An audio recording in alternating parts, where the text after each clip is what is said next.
Today, one voice brings together thousands of people from across the globe.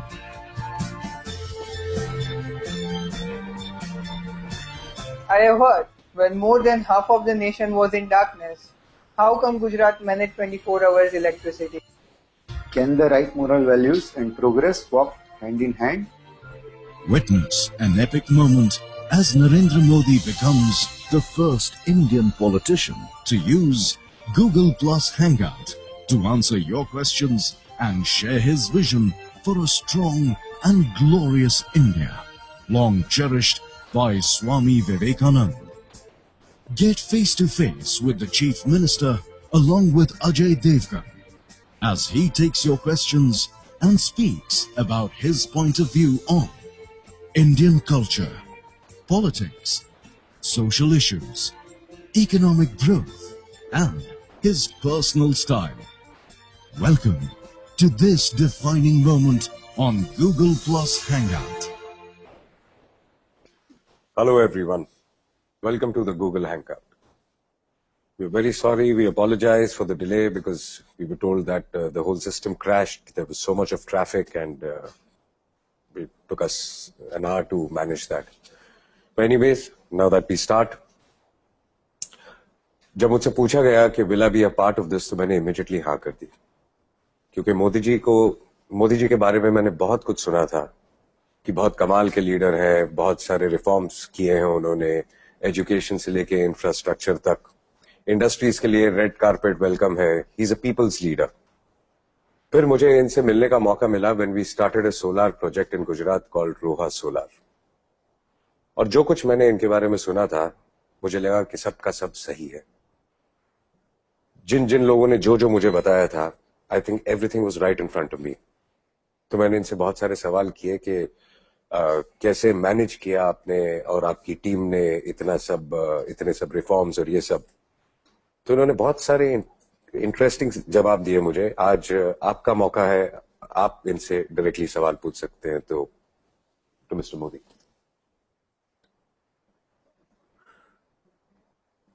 मित्रों नमस्ते.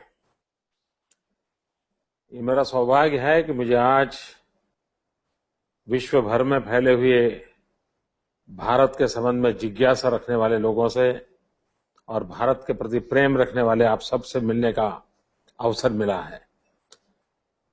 भाई अजय जी ने कहा कि इतना ट्रैफिक बढ़ गया, लाखों की तादाद में एक साथ लोग इस पर आ गए और उसके कारण कठिनाई ये हो गई कि करीब आधा पौना घंटा आप लोगों का खराब हो गया. मैं इसके लिए आपकी क्षमा मांगता हूं. मैं गूगल प्लस का भी आभारी हूं कि उन्होंने मुझे अवसर दिया है आप सबसे बात करने का. और मुझे तो लगता है कि गूगल प्लस की एक नई डेफिनेशन शायद बन जाएगी कि Google plus is a pulse of globe. और पूरे ग्लोब की पल्स को पकड़ने का काम इन दिनों गूगल कर रहा है. तो मैं गूगल के मित्रों का भी आभारी हूं और मैं देख रहा हूं उनके 30-40 लोग यहाँ पिछले एक घंटे से बड़ी जद्दोजहद कर रहे थे कि ये ट्रैफिक को कैसे क्लियर करे. रोड पर ट्रैफिक पुलिस को जितनी दिक्कत नहीं होती है उससे ज्यादा दिक्कत इन मित्रों को हो रही थी. खैर मित्रों, ये स्वामी विवेकानंद जी की 150वीं जयंती हम मना रहे हैं और उस युवा शक्ति वर्ष के रूप में मना रहे हैं.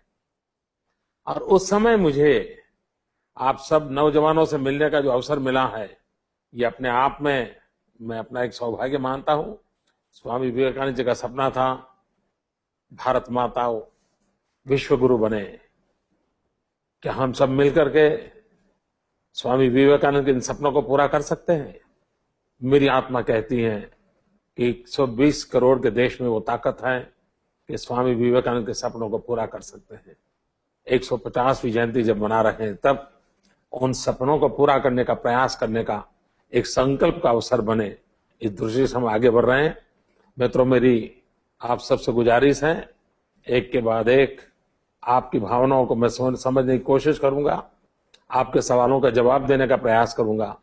मैं ये तो दावा नहीं करता हूं कि आपके हर सवाल का जवाब आपको संतोष देगा, लेकिन मैं इतना वादा करता हूं मैं जो भी कहूंगा दिल से कहूंगा, आपसे कुछ भी छुपा के नहीं रखूंगा। आपका पूरा अधिकार है लोकतंत्र में मुझसे हर सवाल पूछने का, और मेरा दायित्व बनता है हर सवाल का जवाब देना। तो आइए प्रारंभ करें। तो फिर शुरू करते हैं। पहला सवाल पवन कौशल है गुड़गांव से। तो पवन, आप हैं? Yes thanks Ajay. अपने बारे में कुछ बताइए and you can ask your question. आदरणीय मोदी जी नमस्ते। मैं पवन कुमार कौशल, भारतीय एयरटेल में वाइस प्रेसिडेंट B2B बिजनेस, मैं गुड़गांव से बिलोंग करता हूं। मेरे मूल पर्सन का आधार है युवा, भारत और 21वीं सदी। पूरे विश्व भर का मानना है कि 21वीं सदी एशिया की सदी होगी, और जिसमें चीन और भारत मूलतः दो आर्थिक शक्ति, सामरिक शक्ति और उपभोक्ता बाजार के रूप में महाशक्ति के रूप में उभरेंगे। परंतु पहले दशक के अंत के आते आते ऐसा लगता है कि भारत इस दौड़ में चाइना से पीछे छूट गया है। यद्यपि हमारे यहाँ पर 500 मिलियन प्लस यूथ जो है, उनका एवरेज आयु 30 ईयर से बिलो है। अभी तक हमारे पास युवा शक्ति को राष्ट्र निर्माण में जोड़ने के लिए कोई योजना नहीं है, ताकि उनको हम एक बेसिक एजुकेशन दे सकें, उनका स्किल बिल्डअप कर सकें, डोमेन स्किल बिल्डअप कर सकें और उनको रोजगार के अवसर प्रदान कर सकें, ताकि वो अपनी क्षमता का प्रदर्शन कर सकें और देश के निर्माण में अपना योगदान दे सकें। स्वामी विवेकानंद के सपनों को साकार करने के लिए आज पूरा भारतवर्ष आपसे बड़ी उम्मीदों की तरफ देख रहा है। मैं आपसे आशा करता हूं कि आप हमारा इस दिशा में युवाओं का मार्गदर्शन करें। धन्यवाद। पवन जी, आपके दिल में जो दर्द है ना, वही देश की बहुत बड़ी ताकत है। और ऐसे करोड़ों लोग देश के नौजवान हैं जिनके मन में ये दर्द है, ये पीड़ा है कि हमारा देश आगे क्यों नहीं बढ़ रहा है। मैं समझता हूं ये दर्द अपने आप में एक बहुत बड़ी शक्ति है।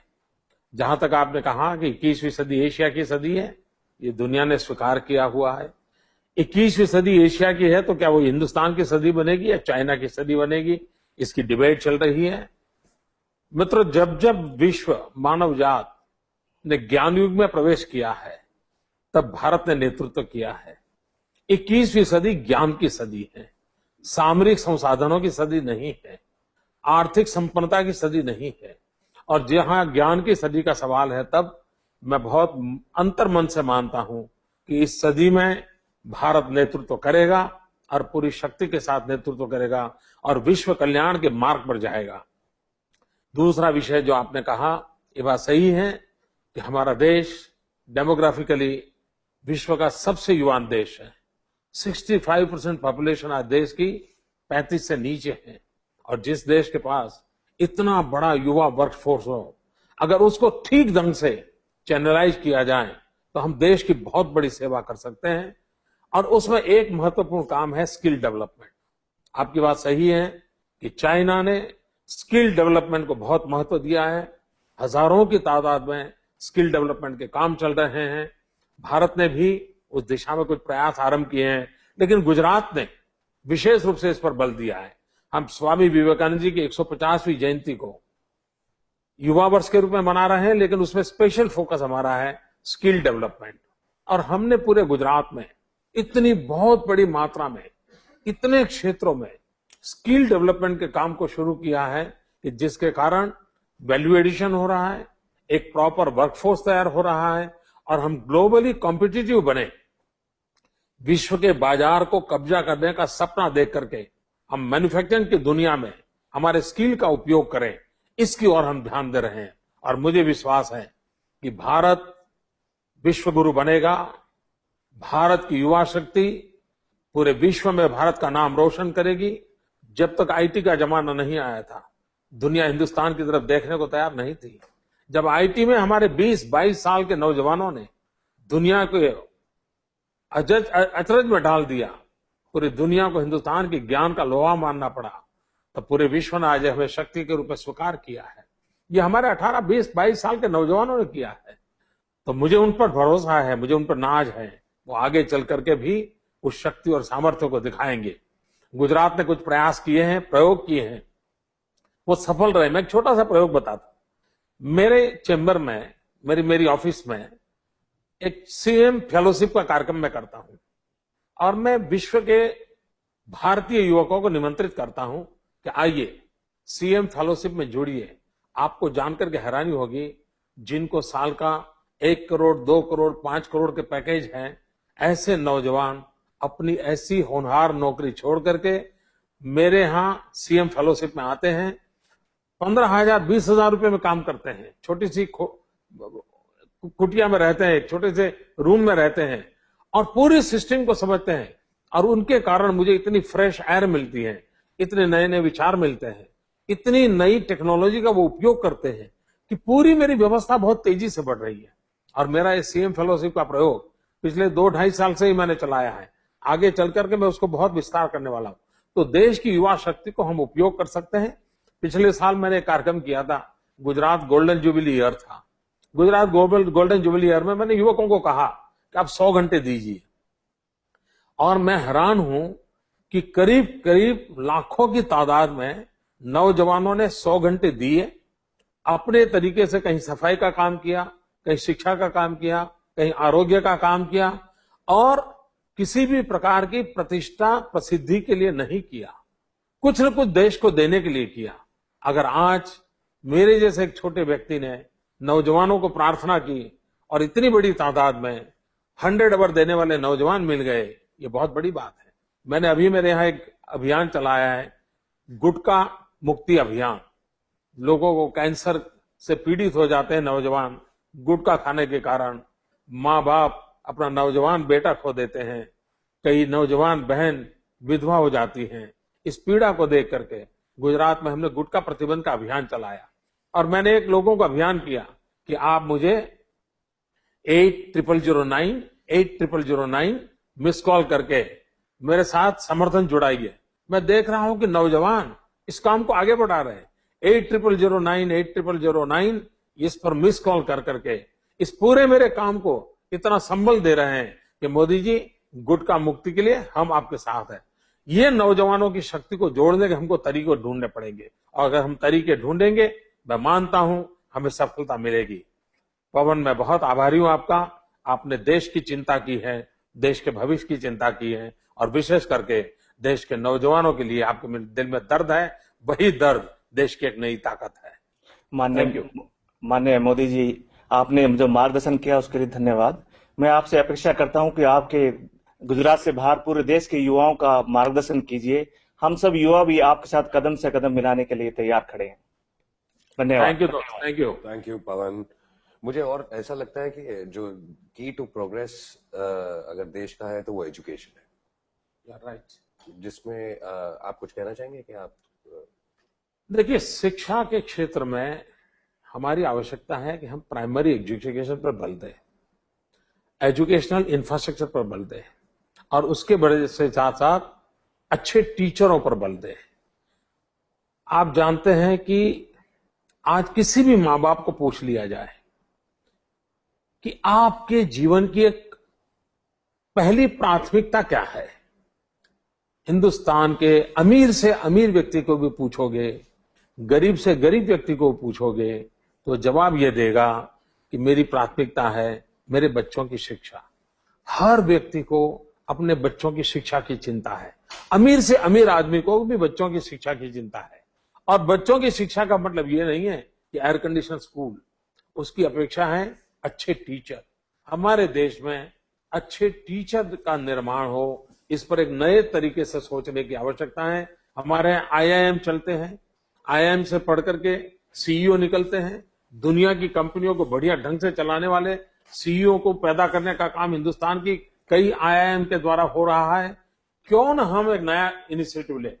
मित्रों, मैंने गुजरात के अंदर एक इनिशिएटिव लिया है, Indian institute of teachers education, IITE। इस IIT हमने टीचर्स निर्माण करने के लिए एक स्वतंत्र यूनिवर्सिटी बनाई है और इस स्वतंत्र यूनिवर्सिटी के द्वारा 12th के बाद जो टीचिंग प्रोफेशन में जाना चाहता है, इन सबको हम इनवाइट करते हैं। ऐसे नौजवान आ रहे हैं और उसमें से वो टीचिंग में ही ग्रेजुएशन करेंगे, पोस्ट ग्रेजुएशन करेंगे, पीएचडी करेंगे। और मित्रों, पूरे दुनिया में मिलियंस ऑफ मिलियन टीचर्स की आवश्यकता है। हिंदुस्तान जैसा देश दुनिया में टीचर एक्सपोर्ट कर सकता है, और जब टीचर एक्सपोर्ट करते हैं तब हमारी संस्कृति को भी साथ साथ एक्सपोर्ट करते हैं। पूरे विश्व को एक परिवार मानने वाला हिंदुस्तान जब टीचर पूरे दुनिया में एक्सपोर्ट कर सकता है तो पूरे दुनिया को एक मानवता के पाठ पढ़ाने का भी काम कर सकता है। विश्व के अनेक संकटों के निर्मूलन का भी एक रास्ता हमारा देश दिखा सकता है। और उसी दिशा में एक छोटा सा प्रारंभ गुजरात ने किया है। Indian institute of teachers education, एक टीचर्स निर्माण करने वाली यूनिवर्सिटी। और मैं वो दिन का इंतजार कर रहा हूं जैसे आईआईएम के कैंपस के इंटरव्यू में जाकर के जो लोग सीईओ ढूंढते हैं, वे करोड़ों रुपयों के कैंपस इंटरव्यू के साथ पैकेज देते हैं। वो दिन आएगा जब कैंपस इंटरव्यू होगा, लोग टीचर्स ले जाएंगे और टीचर्स को लेकर के अपने भाग्य का निर्माण करेंगे। तो एजुकेशन के दिशा में बहुत कुछ काम करने की जरूरत है। गुजरात ने कुछ प्रयास किए हैं। Mr. Trivedi from London, would you like to ask him? What do you want to ask him? Hi, good evening. My name is Rohit Trivedi. I work as a consultant for a retail group in London. My question to Mr. Modi ji is, can you please define secularism? Why is that the media and the Congress have, if I can say, communalized the issue in the word? Thank you very much. Trivedi ji, आपने एक बड़ा सनातन सवाल पूछा है। Secularism पर हमारे देश में भारी डिबेट होती रहती है और सेक्युलरिज्म की कई डेफिनेशन हो रही है। डिक्शनरी में सेक्युलरिज्म की जो डेफिनेशन है वो तो आज हिंदुस्तान में कहीं पर भी नहीं है। हिंदुस्तान में सेक्युलरिज्म की डेफिनेशन हर एक ने अपने अपने तरीके से की है। और मैं भी कभी कभी सोचता हूं कि हर व्यक्ति ने अगर सेक्युलरिज्म की डेफिनेशन की है तो मैं भले ही छोटा इंसान हूं, मुझे भी सेक्युलरिज्म की अपनी डेफिनेशन देने का अधिकार है।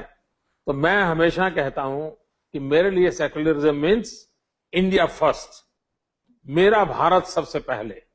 ये अगर हर भारतीय के दिल में रहा, वो सबसे बड़ा सेक्युलरिज्म है। आपने कहा ये बात सही है कि जिस देश में वसुधैव कुटुंबकम भावना रही हो, जिस देश में सर्वे अपि सुखिनः सन्तु सर्वे सन्तु निरामया सर्वे भद्राणि पश्यन्तु मां कश्चित् दुर्भाग् भवेत्, सर्व के कल्याण की कल्पना जहां रही हो, वो देश जहां पेड़ और पौधे में भी परमात्मा देखा जाता हो, वो देश जो चींटी को भी खाना खिला करके खाने का स्वभाव रखता है, वो देश को अगर कोई दुनिया के लोग सेक्युलरिज्म पढ़ाने की बातें करते हैं तो उस देश का अपमान दिखता है। हिंदुस्तान ही है जिसने सारे विश्व को सही अर्थ में सेक्युलरिज्म सिखाया है। जब तक अफगानिस्तान हिंदुस्तान का हिस्सा था, वहां के सेक्युलरिज्म को कभी सवाल नहीं उठा था। जब तक पाकिस्तान हिंदुस्तान का हिस्सा था, कभी सेक्युलरिज्म का सवाल नहीं उठा था। जब बांग्लादेश हिंदुस्तान का हिस्सा था, कभी सेक्युलरिज्म का सवाल नहीं उठा था। जो हिस्से हिंदुस्तान से कट गए, वहां सेक्युलरिज्म खतरे में पड़ गया। हिंदुस्तान ही सेक्युलरिज्म की गारंटी है, हिंदुस्तान के डीएनए में है, यहाँ की जेनेटिक व्यवस्था में है। और इसलिए राजनेता सेक्युलरिज्म के नाम पर कितने ही रोटियां सेकते रहते हो, राजनीति करते रहते हो, सेक्युलरिज्म के नाम पर हिंदुस्तान के लोगों को बुरा भला कहने की फैशन रखते हो, उसके बावजूद भी मेरा भरोसा है कि हिंदुस्तान के जहन में सबको साथ लेकर के चलने की ताकत है। और हम लोग कहते हैं कि सर्वपंथ समभाव। वोट बैंक की राजनीति ने हमारे सेक्युलरिज्म की ऊंचाइयों को बहुत खोखला कर दिया है।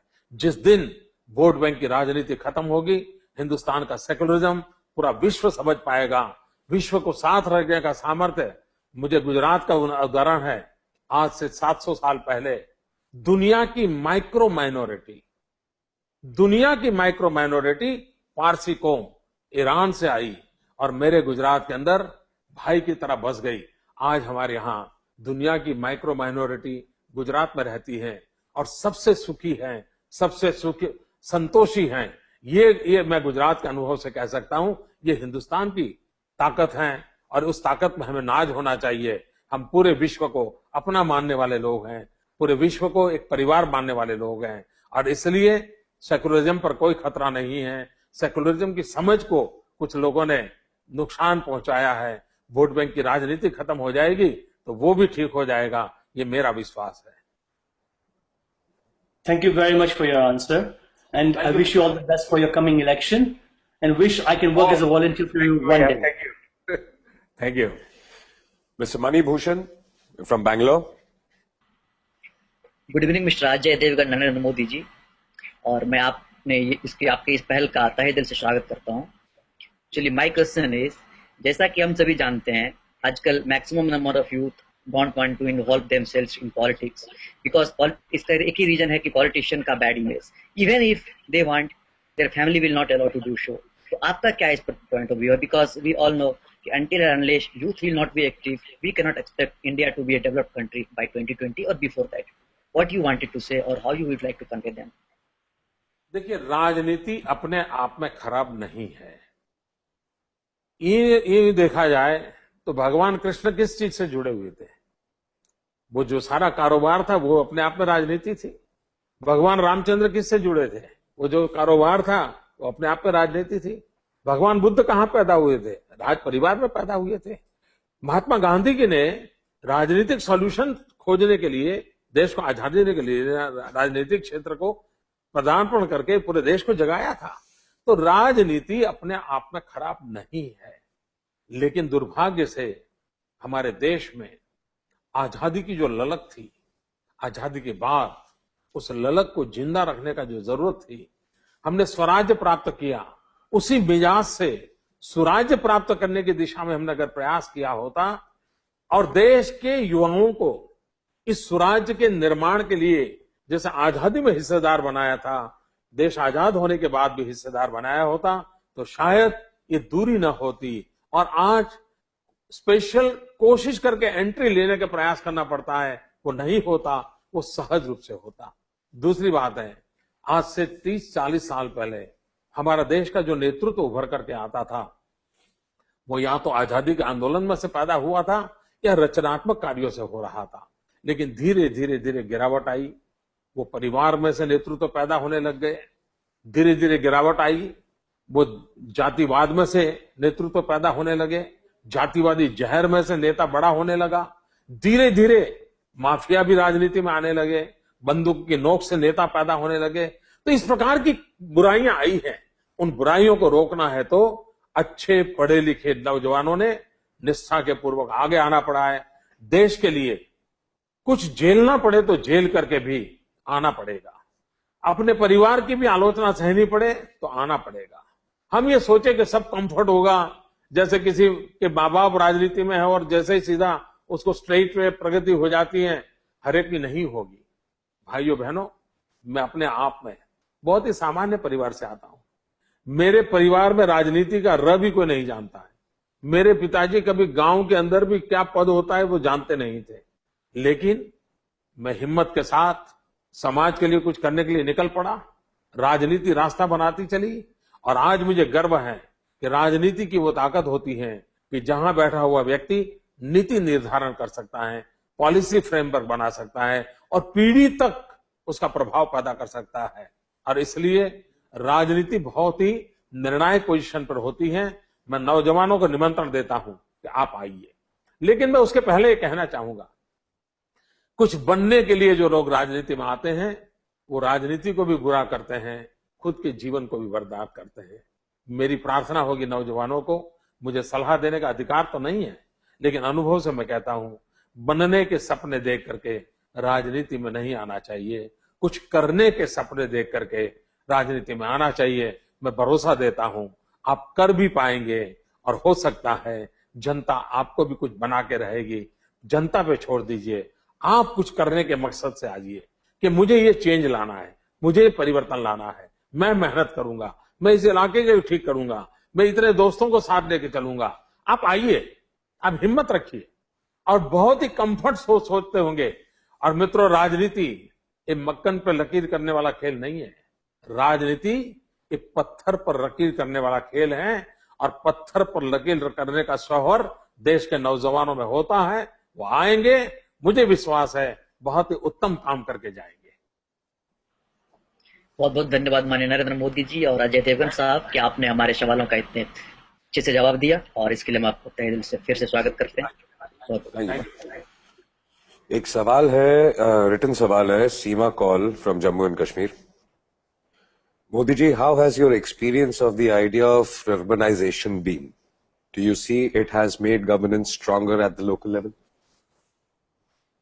सीमा जी, अच्छा होता मैं आपसे सीधी बात कर पाता, लेकिन शायद टेक्नोलॉजी के फॉल्ट के कारण आपका रिटर्न सवाल का जवाब मैं दे रहा हूं, और मैं विश्वास करता हूं शायद आप वहां पर उस छोर पर मुझे देख भी पाती होगी और मुझे सुन भी पाती होगी, या तो बाद में शायद आपके YouTube के पर जाकर के देखना पड़ेगा। लेकिन अच्छा होता मैं आपको रूबरू में बात कर पाता। आपका सवाल सही है कि गुजरात ने एक प्रयोग किया है। आज चारों तरफ अर्बनाइजेशन की एक चिंता है। गुजरात भी 42% अर्बनाइजेशन है। अगर हम अपने गांवों की चिंता नहीं करेंगे तो हम शहर को भी खतरे में डाल देंगे। महात्मा गांधी कहते थे, भारत गांवों का देश है। 60 साल तक हम गांधी जी का नाम तो लेते रहे, लेकिन दुर्भाग्य से उन गांवों की तरफ हम नजर नहीं कर पाए। मैं कभी कभी सोचता था कि गांधीनगर में मैं स्विच ऑन करूं, बिजली हो जाती है, टीवी ऑन हो जाता है, एसी ऑन हो जाता है, लेकिन गांव के अंदर बिजली के लिए तड़पना पड़ता है। ऐसा क्यों? ये बचपन से मेरे मन में आता है। जब मुझे गांधीनगर में आने का अवसर मिला तो मेरे मन में विचार आया कि गांव को भी बिजली 24 घंटे क्यों नहीं मिलनी चाहिए। मैंने सोचना शुरू किया। ईश्वर ने मुझे एक आइडिया दिया, पता नहीं परमात्मा ने कैसे मुझे सुझा दिया, और हमने एग्रीकल्चर फीडर और डोमेस्टिक फीडर को अलग करके टेक्निकल सॉल्यूशन निकाला। और भाइयों बहनों, गुजरात पहला राज्य है कि जो गुजरात के सभी गांवों में 24/7 3 phase uninterrupted power 365 days available है। यहां पावर कट क्या होता है किसी को कल्पना ही नहीं है। सोच रही हो, सारे हिंदुस्तान के अंदर बिजली जाती है, वो खबर बन जाती है। भाइयों बहनों, हमारे गुजरात में बिजली जाने की कोई खबर ही नहीं होती है। ये हमने स्थिति पैदा की है। तो गांव के जीवन में बदलाव लाना चाहिए। इस सारी सोच में से एक विचार आया कि हम क्यों ना एक ऐसा नया मॉडल खड़ा करें जिसमें आत्मा गांव की बनी रहे और सुविधा शहर की विकसित हो। और उसके लिए रूरल अर्बन कॉम्बिनेशन से हमने एक रर्बन कंसेप्ट को डेवलप किया है। और हमने अभी कुछ ऐसे स्थानों को सिलेक्ट किया है, करीब 250, जहां पर हम ये कंसेप्ट लाए हैं कि जहां आत्मा गांव की हो, सुविधा शहर की हो। और मुझे इसका फायदा दिख रहा है। जैसे 24 घंटे बिजली हुई, आपको जानकर के खुशी होगी। गुजरात हिंदुस्तान में शायद और दुनिया में भी बहुत से समृद्ध देशों में भी शायद नहीं होगा, हमारे यहाँ 18,000 गांव हैं और सभी 18,000 गांव ब्रॉडबैंड कनेक्टिविटी वाले हैं। ये 21वीं सदी का इंफ्रास्ट्रक्चर कैसा होना चाहिए वो हमारे गुजरात में हमने करके दिखाया है। आज मैं मेरे राज्य में कहीं पर भी वीडियो कॉन्फ्रेंस से बात कर सकता हूं। वीडियो कॉन्फ्रेंस से, टेलीफरियाद से कोई भी व्यक्ति मेरा संपर्क कर सकता है। तो हमने गवर्नेंस को और अधिक मजबूत करने में टेक्नोलॉजी का, ई गवर्नेंस का, इंफॉर्मेशन टेक्नोलॉजी का, कम्युनिकेशन टेक्नोलॉजी का भरसक प्रयास किया है। लेकिन गवर्नेंस को स्ट्रेंथन करने के लिए हमने एक तालुका सरकार कंसेप्ट विकसित किया है, जिसमें सारे निर्णय तहसील खुद क्यों न करे। अपने विकास के मॉडल को तहसील खुद क्यों न तैयारी करे। तहसील अपनी समस्याओं का समाधान खोजने के लिए क्यों ना आए, और रिसोर्स न हो तो स्टेट उसको मदद करे, लेकिन उसके अपने पोटेंशियल का पूरा उपयोग करे। पिछले 1 साल से हमारा ये तालुका सरकार का जो कंसेप्ट है वो बहुत ही हमें फल दे रहा है। एक एक तालुका के बीच कंपटीशन हुई है। एक तहसील को लगता है कि हम आगे चले जाएं, दूसरे तहसील को लगता है कि हम आगे चले जाएं। दोनों के बीच में एक हेल्दी डेवलपमेंट की कंपटीशन शुरू हुई है। मैं समझता हूं हिंदुस्तान के डिस्ट्रिक्ट के बीच कंपटीशन हो, स्टेट के बीच में कंपटीशन हो, एक ऐसा माहौल बने कि विकास का माहौल बन जाए, जन भागीदारी से बन जाए, तो गवर्नेंस की एक बहुत बड़ी ताकत बन जाएगा। दूसरी बात है, आपने जो गवर्नेंस की बात कही है, मैं सिर्फ गुड गवर्नेंस से अटकता नहीं हूं। मेरी एक फॉर्मूला है P2G2, pro people, pro active, good governance. सरकार का काम फायर स्टेशन की तरह, फायर ब्रिगेड की तरह कहीं आग लगी और जाकर के बुझाना नहीं है। सरकार का काम है एडवांस में चीजों को समझना, एडवांस में चीजों को अनुमान लगाना और उसकी व्यवस्थाओं करना। तो हमने P2G2 फॉर्मूला को अपनाया है, pro people, pro active, good governance. मुझे विश्वास है कि मेरी बात आप तक पहुंची होगी और मैं कोशिश करूंगा कि गूगल के माध्यम से भी आप तक ये बात पहुंच जाए। I really think this idea of urbanization, the concept is fabulous. We have Shiva from New York. Hello, sir. My name is Shiva Kumar. I am in New York, USA. I work for ASR International Corporation. We provide services to oil and petrochemical industries and aviation industry. Sir, मेरा जन्म भूमि is Hyderabad, Andhra Pradesh, and my karma bhumi is New York, USA. And today I am really honored to have with my Priyatam Neta Narendra ji and my favorite actor Ajay Devgan ji. Sir, actually we missed a chance. We are always waiting for you to receive in USA, Narendra ji. हमें पता नहीं है हमें वो सौभाग्य कब होगा, मगर एक दिन तो जरूर होगा कि आप प्रधानमंत्री के रूप में यूएसए में खत्म लगाए as a special guest of our. Sir, I have one question. आपके जो भी क्वेश्चंस अभी तक चले उसमें जो मैं आपको क्या क्वेश्चन पूछा मैं भूल ही गया था। You are such an inspiration leader and whenever we meet here in New York on any of the things, so हमारे friends या groups में काफी चर्चा होता है गुजरात के बारे में, the way the Gujarat is being developed. So once upon a time, I being from Andhra Pradesh, I always compare AP with Gujarat, but today AP is nowhere before Gujarat. We need a leader like Narendra Modi in every state of Andhra Pradesh, in every state of India. So we don't know when we'll see the dream, but definitely we'll hope to see you as Prime Minister of India so that every state will have a CM like Narendra Modi. Sir, I have a question that as a member of diaspora, I want to ask you a question. When there will be an overhaul of all the documentation process of passports and when there will be an extended facilities for OCI and PIO membership? I heard your speech in Pravasya Bharatiya Divas in Jaipur, so I thought no one else than you will be the best person to answer this question. Thank you, sir. Shiva Garu. Namaste. Thank you, sir. Namaste. आपको भी अपना फल लगा होगा जब मैं शिवा गारू कहता हूँ तो। या आंध्र के मित्रों से सीखा हूँ कि गारू शब्द को हमारे यहाँ गुजरात में भाई बोलते हैं। आपने जो मेरे लिए अच्छी भावना व्यक्त की इसके लिए मैं आपका बहुत आभारी हूँ। लेकिन जो वीजा का विषय आपने उठाया, मेरा सपना कुछ और है। आपका सपना है कि मैं अमेरिका हूं, मेरा सपना ये है कि स्वामी विवेकानंद जी ने जो सपना देखा था वो सपना पूरा हो और हमारा देश इतना समृद्ध हो कि पूरा अमेरिका वीजा लेने के लिए लाइन में खड़ा हो। ये मेरा सपना है। मैं अमेरिका हूं, उसके बजाय मैं ऐसा देश चाहूंगा कि अमेरिका को लाइन लगा के वीजा लेने के लिए खड़ा होना पड़े। ये इस दिशा से हमें काम करना चाहिए और मैं इस जिद के साथ लगा हुआ हूं। मेरा गुजरात भारत की सेवा में पूरी तरह कोशिश कर रहा है और जितना पार्ट आज जनता जनार्दन ने मुझे दिया है उतना मैं उस मिजाज से आगे बढ़ा रहा हूं। आपके आशीर्वाद है, आपकी शुभकामना है, मुझे जरूर ये ताकत मिलेगी। दूसरी बात है, आपने कहा कि ई पासपोर्ट वगैरह, आपकी बात सही है। अब वो इतना बड़ा पासपोर्ट लेकर के घूमने की आवश्यकता नहीं है। सिर्फ बायोमेट्रिक सिस्टम से ही सभी एयरपोर्ट पर पूरे डॉक्यूमेंट निकल सकते हैं और कोई मुश्किल काम नहीं है। वो दिन दूर नहीं होगा कि जब ई गवर्नेंस के को जितना फैलावा होगा ई पासपोर्ट आएंगे।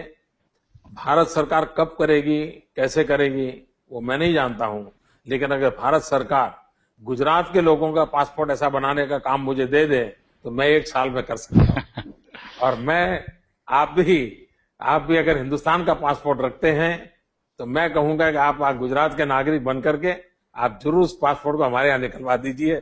लेकिन ये डिपार्टमेंट भारत सरकार का है, भारत सरकार कब करेगी मैं नहीं जानता हूँ, लेकिन कोई जरूरत नहीं है आज इतने सारे डॉक्यूमेंट लेकर के घूमने की। और कभी पासपोर्ट चोरी हो जाए और उसमें झूठे लोग अपना फोटो लगा करके एक दूसरे देशों में चले जाएं, टेररिज्म की एक्टिविटी करें, गुनहगार लोग भाग जाएं, ये सारे संकटों से बचाया जा सकता है और टेक्नोलॉजी बहुत बड़ी मदद कर सकती है, मुझे विश्वास है। कुछ और जैसा आपने कहा, मैं जब जयपुर आया था मैंने इन सारे विषयों को लिए कहा था कि पूरे विश्व में फैला हुआ जो भारतीय समाज है, जो कोई 150 साल पहले गया होगा, कोई 15 साल पहले गया होगा, इन सबको एक ताकत के रूप में मानना चाहिए। विश्व भर में फैले हुए भारतीय समाज को भारत की एक शक्ति का हिस्सा मानना चाहिए और हमारी सारी भारत के विकास की व्यूह रचना में उन शक्तियों को जोड़ना चाहिए। हमने वो विदेश में रहते हैं, विदेश में कमाते हैं, कैरियर में हैं, ऐसी छोटी सोच से नहीं चलना चाहिए। वो जहां है वहां वो एक शक्ति है, उस शक्ति को हमारे साथ कनेक्टिविटी होनी चाहिए और उसके लिए जो भी हो सके वो करना चाहिए। और जब मैं आपके साथ बात कर रहा हूं तब मैं जरूर कहना चाहूंगा कि आपको पता होना चाहिए कि अगर आप हिंदुस्तान का पासपोर्ट होल्डर है, आप इंडिया के सिटीजन हैं, तो आप अमेरिका से बैठ करके भी हिंदुस्तान के डेमोक्रेटिक प्रोसेस में हिस्सा ले सकते हैं, आप वोट कर सकते हैं। एक फॉर्म 6 इलेक्शन कमीशन का होता है, इंटरनेट पे अवेलेबल है, वो फॉर्म लेकर के आप उस फॉर्म भर करके आप हिंदुस्तान में वोट डाल सकते हैं। आप पोस्टल बैलेट भी कर सकते हैं और इसलिए भारत का साथ नाता आपका जुड़ा रहे, भारत की डेमोक्रेटिक प्रोसेस का आप हिस्सा बन सके, ये भी कोशिश होनी चाहिए। और मेरे यहाँ तो गुजरात में चुनाव भी है, मेरे गुजराती भाई विश्व भर में फैले हुए हैं, मैं उनको भी कहूंगा कि अगर वो भारतीय नागरिक हैं, गुजरात में उनका अगर मताधिकार है तो उन्होंने कोशिश करनी चाहिए, उस फॉर्म 6 भर करके वोट हमेशा देने का प्रयास करना चाहिए, ये मैं उनसे अनुरोध करूंगा। और शिवा गारू, आपका बहुत बहुत धन्यवाद। आप जब हिंदुस्तान आए जरूर आइए, आपका स्वागत है गुजरात आने के लिए। Sir thank you so much. आप जब भी यूएसए आए तो हमारे घर पे एक one time you have to have lunch और डिनर सर, और ब्रेकफास्ट। थैंक यू भैया। It's open invitation to you and sir. And I have some friends here, they just want to say namaste to you. नमस्ते जी, आपका पूरा परिवार का परिचय करवा रहे हो। They just want to say hello to you, sir. They are excited. आप है तो परिचय करवा दीजिए हमको। सर ये अमित त्यागी है, he is from New Delhi, and Mr. Samrat, he is from Hyderabad, and there are others who are standing, but I don't want to take much of your time. Thank you, sir. Thank you. It's honor. Thank you, Shiva. Thank you. Satya, Satya from Hyderabad.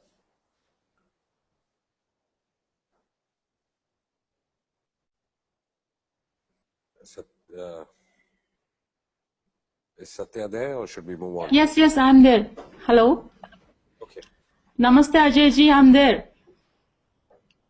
Namaste. Just I was talking with a Hyderabadian from New York. नहीं, हैदराबाद से ही बात कर रहे sir.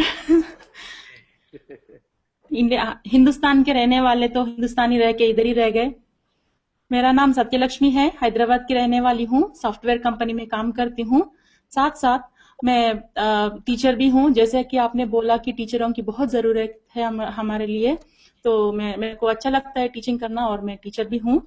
मेरा सवाल ये है, पिछले कुछ दिनों में देखा जाए गुजरात में लड़कियों की संख्या जो है लड़कों की संख्या की गणना में बहुत कम थी।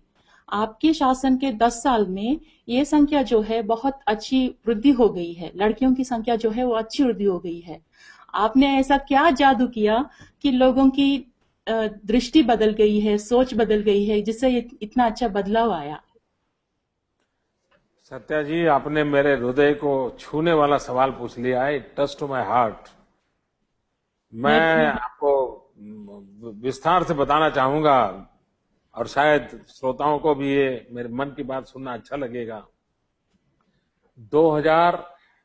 1 का सेंसस, उसका पूरा रिपोर्ट 2004 में हमारे पास आया और हमारे अफसर लोग मुझे ब्रीफ कर रहे थे।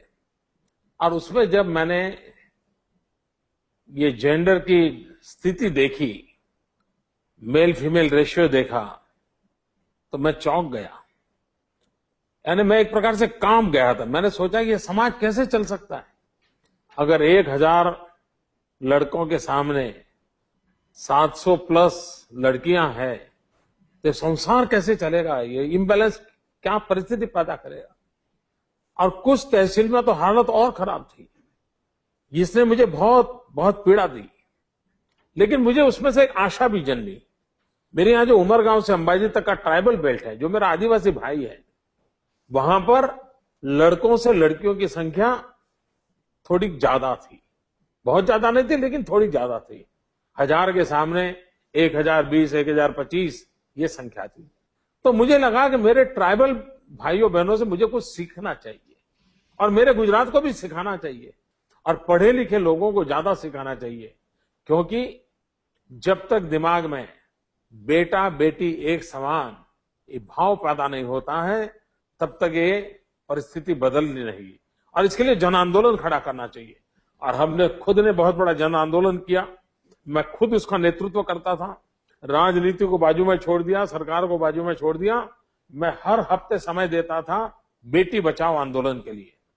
फिर कुछ कानून कड़े किए, डॉक्टरों को हमने मजबूर किया कि ये सब बंद कीजिए, आप ये स्थिति आप नहीं चलने देंगे, तो इसको भी हमने रोका।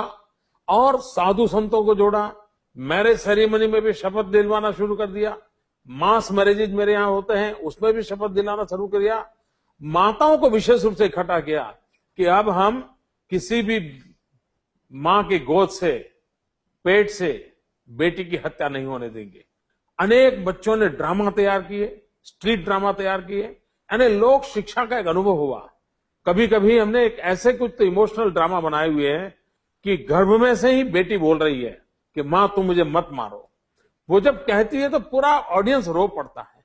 एक इमोशनल स्टेज पर हम चीज को ले गए और धीरे धीरे स्थिति बनी कि आज हम काफी आगे हैं। और अभी भी करना बहुत बाकी है। हम ये दावा नहीं करते हो गया है, लेकिन पुरानी खोट इतनी है, इतना मार्जिन है, इसको भरने में हमें समय जाएगा। लेकिन मुझे इतना संतोष है कि आज जितने लड़के पैदा होते हैं, करीब करीब उतनी ही लड़कियां पैदा होना शुरू हुआ है। पुराना बैकलॉग इतना है कि जिसमें लड़के ज्यादा हैं, लड़कियां कम है। लेकिन आगे वाले दिनों में ये स्थिति बदलेगी और हमने कभी भी समाज के अंदर ये पाप होने नहीं देना चाहिए। और पढ़े लिखे लोग ये पाप करते हैं तब और पीड़ा होती है। हमने कुछ और चीजें की है माताओं के सशक्तिकरण का। जैसे मैं सरकार की योजना से कोई भी मकान देता हूं तो वो महिला के नाम पे देता हूं। मैंने स्कूल के अंदर नियम बनाया है कि स्कूल में बच्चे के पीछे उसके बाप का नाम लिखा जाता है। हमने नियम बनाया है कि पहले मां का लिखा जाएगा, उसके बाद बाप का नाम लिखा जाएगा। हमने कहा है कि अगर महिला ये प्रॉपर्टी अपने नाम पर लेती है तो उसके स्टैंप ड्यूटी में मैंने माफ कर दिया है। तो एक प्रकार से वीमेन एम्पावरमेंट के अनेक प्रयोग हमने शुरू किए हैं और उसके कारण बेटी के प्रति एक अलग लगाव बने, उसकी दिशा में काम किया है।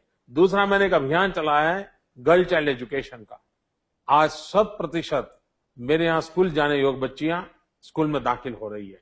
तो एक नई क्रांति लाने का प्रयास है और मैं मानता हूं वो समाज कभी भी सबल नहीं हो सकता जिस समाज में मां बहनें अगर दुर्बल हो, अबला हो। नहीं, हमें मां और बहन सबला होनी चाहिए। हमारी बेटी सबला होनी चाहिए, उसको सशक्त बनाना चाहिए। समाज को सशक्त बनाने का अगर कोई जरिया है तो हमारा मां है, बहन है, बेटी है, उसको सशक्त करिए। ये मेरा कन्विक्शन है और इस कन्विक्शन के कारण मैं इस काम को कर रहा हूं। ये मेरा पैशन है और मुझे आप सब जैसे बहनों के आशीर्वाद चाहिए कि मैं इस काम को और अच्छे ढंग से करूं। बहुत बहुत धन्यवाद मोदी जी। बहुत अच्छा लगा सुन के कि आपने जो किया अच्छा किया। आशा करती हूँ सारे हिंदुस्तान में ऐसा कुछ हो कि सब लोग बच्चियों की आदर करें, लड़कियों की आदत करें और लड़कों के जैसा बराबर हम लोगों को भी चांस मिले कि आगे बढ़ने का। बहुत बहुत धन्यवाद। नमस्ते। Thank you Satya, thank you. एक सवाल है अंकित साहू का, youngster from the University of Warwick. Hello sir, I have two questions of the brain drain in India. How can we stop the ongoing brain drain from our country? India is considered to be a service sector country. When will this perception change and how? मैं इसमें थोड़े मेरे विचार भिन्न रखता हूं। अंकित, आप बुरा मत माना, मैं आपके विचारों को खंडित करने का मुझे अधिकार नहीं है, लेकिन जो लोग कहते हैं ब्रेन ड्रेन की बात, तो मैं उनको पूछना चाहता हूं, क्या सारे बुद्धिमान लोग मेरा देश छोड़ के चले गए और सारे हम बुद्धू लोग यहां बच गए हैं क्या? तो ये तो हमारे साथ बड़ा अन्याय है। तो ऐसा नहीं है कि इस देश में बुद्धि बची नहीं है। आज भी बहुत ही ऊंची बुद्धिमत्ता वाले लोग इस देश में बस रहे हैं, बहुत बड़ी संख्या में बस रहे हैं। दूसरा मेरा मत है, भारत ये बहुरत्ना वसुंधरा है। यहां पर नर रत्नों की खाई है। प्रकार से हमारे यहाँ बेटा बेटी इस प्रकार से हमारे यहाँ पैदा होते हैं कि जिसके अंदर पूरा सामर्थ्य है। और मैं तो मानता हूं, मैं दूसरा मानता हूं, मैं तो चाहता हूं कि हिंदुस्तान की बुद्धि, हिंदुस्तान का ज्ञान दुनिया भर में फैले, लोग विश्व भर में जाएं, हमारा लोहा मनवाएं। हमें डिफेंसिव रहने की जरूरत नहीं है।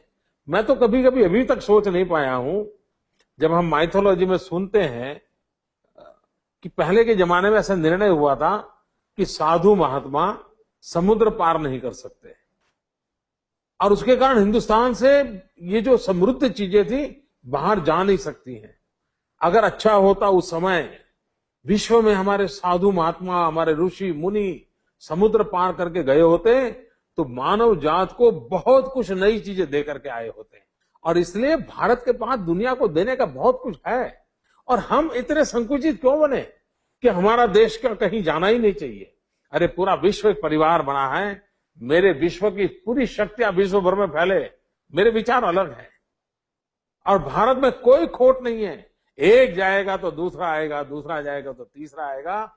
ये भारत माता की गोद ही ऐसी है कि जो नर रत्नों की खान है, वो ऐसे ऐसे नर रत्नों को पैदा करती हैं, ऐसी ऐसी बालिकाओं को पैदा करती हैं, जिसके अंदर इतना तेज पुंज पड़ा है जो पूरे विश्व को अपना कर सकता है। इसलिए ये चिंता ही छोड़ दीजिए, सोचिए ये कैसे जाएं, सारे दुनिया में कैसे पहुंचे, नए तरीके से सोचिए।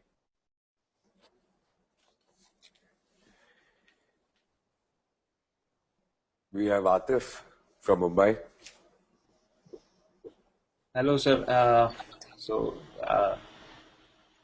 मैं पहली बार आपको ऐसा लाइव देख रहा हूँ और आपसे बात करके काफी खुशी हो रही है। क्या शुभ नाम है आपका? आतिफ लोधी। मैं मुंबई से हूँ, मैं सॉफ्टवेयर इंजीनियर हूँ यहाँ की एक आईटी फर्म में। तो मेरा सवाल ये था आपसे कि जैसा कि आप जानते होंगे, मानेसर में 18 जुलाई को जो हादसा हुआ था मारुति सुजुकी फैक्ट्री में, जिसकी वजह से मैं समझता हूँ कि इन्वेस्टर्स के दिलों में काफी गलत इंप्रेशन पहुंचा है। और अगर हम गुजरात की बात करें तो लेबर रिलेशंस काफी पीसफुल रहे हैं इन द लास्ट डेकेड। तो आप इन्वेस्टर्स को किस तरह यकीन दिलाएंगे कि जो मानेसर में हुआ है वो गुजरात में नहीं होगा? देखिए, मानेसर को भी एक अपवाद रूप घटना के रूप में लेना चाहिए, इसे एक जनरल टोन में नहीं लेना चाहिए। और अपवाद रूप घटना में लेंगे तो मानेसर की बात को भी हरियाणा गवर्नमेंट को या हरियाणा स्टेट को भी अन्याय नहीं होना चाहिए। और मैं मानता हूं हमारे देश की छवि तब बनेगी कि जब हम इन बातों से ऊपर उठ करके सोचेंगे, चाहे घटना हरियाणा में होती हो, चाहे गुजरात में होती हो, चाहे बिहार में होती हो, आसाम में होती हो, हमारा सबके प्रति समान भाव होना चाहिए। ये भूमिका देश हित के लिए बहुत जरूरी है। मेरी भूमिका ये है कि हमने किसी के साथ अन्याय नहीं करना चाहिए। ऐसी घटनाएं घटे न घटे, इस प्रकार अलग अलग बातें हो सकती है। मैं गुजरात एक्सपीरियंस को शेयर करता हूं, लेकिन इसको आप कृपा करके मानेसर के साथ मत जोड़िए। मानेसर में ऐसा हुआ, मोदी के यहां ऐसा हुआ, ऐसी तुलना न करें। कृपा करके मीडिया के लोगों से मेरी प्रार्थना है, ऐसी तुलना जरा भी मत करना। पूरे देश का एक ही चित्र जाना चाहिए। जहां तक गुजरात का सवाल है, बाय एंड लार्ज गुजरात एक एंटरप्रेन्योर सोसाइटी है। व्यापारी बुद्धि का आदमी रास्ते खोजना जानता है, और इसलिए वो टकराव बहुत कम पसंद करता है। और इसके कारण हमारे जेनेटिक सिस्टम में ही, कॉमर्स होने के कारण हमारे वेन में ही फाइनेंस दौड़ता रहता है, और इसलिए हम चीज को हम उस प्रकार से करते हैं। और उसमें हमने एक फैमिली लाइक एनवायरनमेंट क्रिएट किया है। लेबरर हो, मैनेजमेंट हो, इन्वेस्टर हो, गवर्नमेंट हो, ये चारों partner, they are one family for the progress, for the development. अगर ये फैमिली लाइक एनवायरनमेंट बना तो फिर तनाव कम से कम आते हैं। दूसरा होता है कानून। गरीब से गरीब आदमी को न्याय दिलाना ये कानून की पहली फर्ज होती है, पहला दायित्व होता है। और मेरे सरकार में कोशिश है कि गरीब के साथ उसका एक्सप्लॉयटेशन नहीं होना चाहिए, उसके साथ अन्याय नहीं होना चाहिए। अगर इन बातों में हम अगर थोड़ी कठोरता बरते हैं तो इंडस्ट्रियल हाउसेज होते हैं, मैनेजमेंट होती है, इन्वेस्टर होते हैं, वो भी ठीक ढंग से चलते हैं। और तीसरी बात है, जैसा एक इन्वेस्टर मनी इन्वेस्ट करता है, वैसे लेबरर अपना पसीना इन्वेस्ट करता है। श्रम को भी पूंजी मानना चाहिए, मेरी वैचारिक भूमिका है। श्रमिक भी जो करता है वो भी एक इन्वेस्टमेंट है। सिर्फ पैसे डालने वाला पैसा डालता है, वही इन्वेस्टमेंट। और इसलिए दोनों का इक्वल पार्टनरशिप है जहां तक व्यवस्था का सवाल है। ये सोच हमने पनपाई है, इस सोच को हमने आगे बढ़ाया है, और उसके कारण मेरे यहां इंडस्ट्रियल डिस्प्यूट मिनिमम है। आज हम कह सकते हैं कि गुजरात 0 मैंडेट लॉस वाला स्टेट है। और दूसरी बात है, गुजरात के अंदर जो लेबर है ना, वो अधिकतम हिंदुस्तान के अन्य राज्यों से आया हुआ है। इसलिए इस प्रकार के गुण हिंदुस्तान के अन्य राज्यों में भी है। मेरे यहां लेबर के नाते काम करने वाले बिहार के हैं, उत्तर प्रदेश के हैं, आंध्र के हैं, असम से हैं, कई राज्यों से हैं।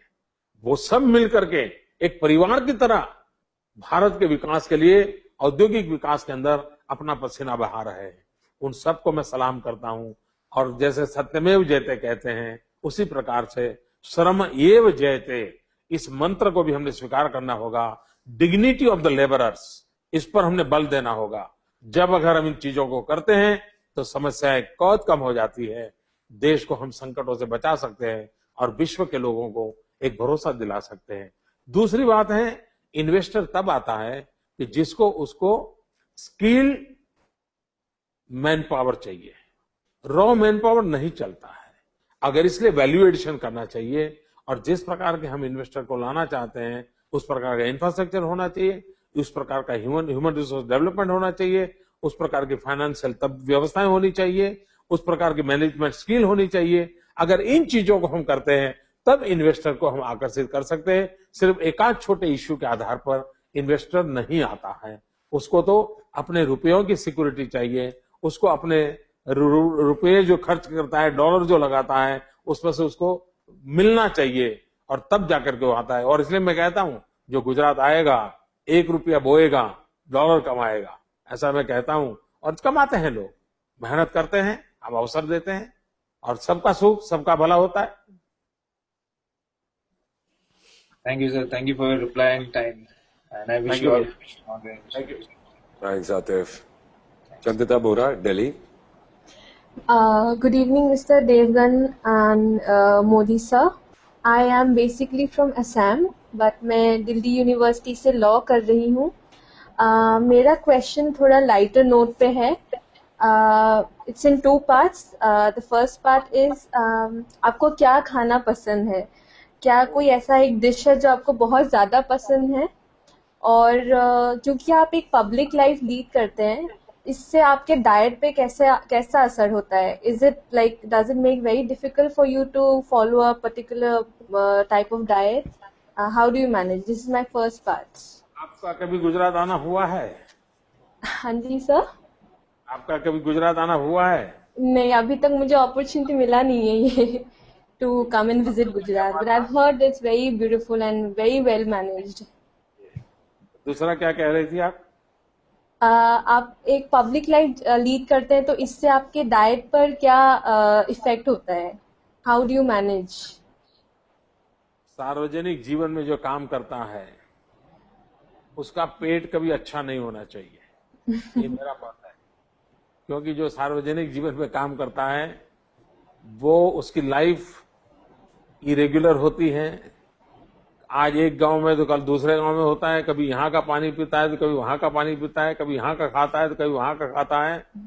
मैं करीब 45 साल से परिव्राजक की तरह भटक रहा हूं और आपको जानकर के शायद हैरानी होगी, मैंने करीब करीब 45 साल तक भिक्षा मांग करके खाना खाया है। और जब मैं भिक्षा मांग करके खाता था तो उस घर में जो मिलता था वो मुझे खाना होता था और उसके कारण मुझे कोई वो टेस्ट नहीं रहा। और मैं लोगों के घर में ही खाता रहा हूं क्योंकि मेरी अपनी कोई जीवन की आजीविका व्यवस्था नहीं थी, न कोई घर गृहस्थी है, तो मैं ऐसे ही लोगों के घर जाता था और खाना था और जो हाजिर होता था। और दूसरा मेरे जीवन में एक नियम था कि कभी किसी के यहाँ कह करके खाना खाने नहीं जाता था। भोजन के समय वहां गया और अगर है तो खाता था और इसलिए किसी को मैं अवसर नहीं देता था कि मेरे लिए कुछ खास बनाए। ये कुछ नियम मैंने अपने लिए बनाए थे और इसके कारण मेरा कोई टेस्ट भी नहीं बचा, मेरे पेट की हालत भी उतनी तंदुरुस्त नहीं है क्योंकि हमने उसको काफी बिगाड़ के रखा हुआ है, अनियमितता के कारण बिगाड़ा हुआ है। और दूसरी बात है, मैं बहुत ही सिंपल खाना पसंद करता हूं। मैंने आपको इसलिए पूछा गुजरात का, हाँ जी, आप जरूर कभी आए तो गुजराती डिश खाइए। गुजराती डिश और असमी डिश में थोड़ा कभी कभी मेलजोल होता है, थोड़ा स्वीट असमी डिश में भी होता है, गुजराती डिश में भी थोड़ा स्वीट होता है, तो एक प्रकार से वो पसंद आएगा। लेकिन मैं ज्यादातर खिचड़ी जैसी चीजें खाना पसंद करता हूं और मैं जो भोजन पटु लोग होते हैं, जो जीभ के बड़े शौकीन होते हैं, उन लोगों में से मैं नहीं हूं। जो मिल जाए उसी से अपना गुजारा करने की मेरी आदत है और इसलिए डाइट के कॉन्शियस जो एक प्रकार का नेचर होना चाहिए वो मेरा नहीं है। ऑफ कोर्स मैं रेगुलर योगा करता हूं, मैं एक्सरसाइज करता हूं, मैं मन में एक सपना लेके चलता हूं कि मेरा शरीर कभी भी मेरे देश के लिए, मेरे समाज के लिए बोझ नहीं बनना चाहिए, इसलिए वो स्वस्थ रहना चाहिए। किसी को भी मेरी सेवा के लिए 1 मिनट खर्च न करनी पड़े, किसी को मेरी सेवा में लगना न पड़े, ऐसा मेरा शरीर है। और मन करता है कि आखिरी सांस भी एक तंदुरुस्त शरीर के साथ छोड़ूं ताकि मैं कभी भी मेरे समाज के लिए, मेरे देश के लिए बोझ न बनूं। ये मेरा सपना है। Thank you sir. सर मेरा सेकंड पार्ट है, आपके जो बहुत ही फेमस और आइकॉनिक कुर्ते जो आप पहनते हैं, इसके पीछे कोई फैशन डिजाइनर है या फिर आप खुद चुनते हैं उन्हें? दरअसल ये बड़ा अजब का सवाल है। मैंने कहा ना, मैं 35 साल तक भटकता रहा हूँ जी। तो एक छोटे से झोले में मेरे कपड़े रहते थे और कपड़े मैं खुद धोता था। कपड़े धोता था, मैं सोचता था लंबी बाह के कपड़े तो इतना लंबा धोना क्यों, तो धोना कम करने के लिए मैंने उसको काट दिया खुद ने। दूसरा, मेरी बैग में वो जगह तो ज्यादा लेते थे और मुझे वो एक्स्ट्रा लगता था, कोई उपयोग नहीं लगता था। सभ्यता के लिए जितने चाहिए कपड़े उतना होना चाहिए, उससे अधिक क्या जरूरत है। तो मैंने खुद ने मेरी बाहों को काट दिया, फिर वो मैं उसी मुझे आदत हो गई, तो मैंने खुद ने इसको बनाया था और धीरे धीरे पता नहीं क्यों पिछले 10 साल से ये फैशन बन गया है। मोदी कुर्ता एक नॉन कुर्ता बन गया है और आज बाजार में बिकता है। यूरोप अमेरिका में भी मोदी कुर्ता मिलता है। मुझे कल कोई बता रहा था, दिल्ली में कोई किसी को कोई कार्यक्रम करना था तो वो कहीं दिल्ली में उसको मोदी कुर्ता मिल गया। तो मुझे वो बता रहा था कि भाई अब पता नहीं वो कैसे बन गया है, लेकिन मैंने कुछ सोचा नहीं है, मेरी सिंप्लिसिटी का हिस्सा था, वह दुनिया के लिए फैशन बन गया है। जी sir, thank you so much sir. Thank you, thank you, thank you so much. मुझे तो अच्छा खाना बहुत ज्यादा पसंद है, बट हमारे काम में भी हमको डाइटिंग करते रहना पड़ता है। So let's take a short break and बाकी लोग, काफी लोग इंतजार कर रहे हैं, तो we meet them then. Thank you.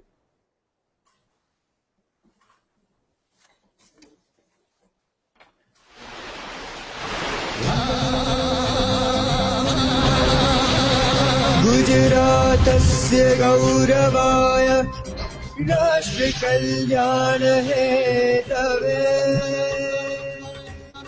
युवकानां विकासाय विवेकानन्दं नमाम्यहम्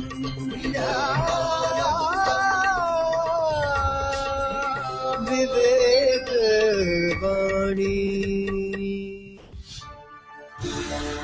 समग्र भारतवर्ष में सुख शांति और समृद्धि का सागर हिलोरे लेता था।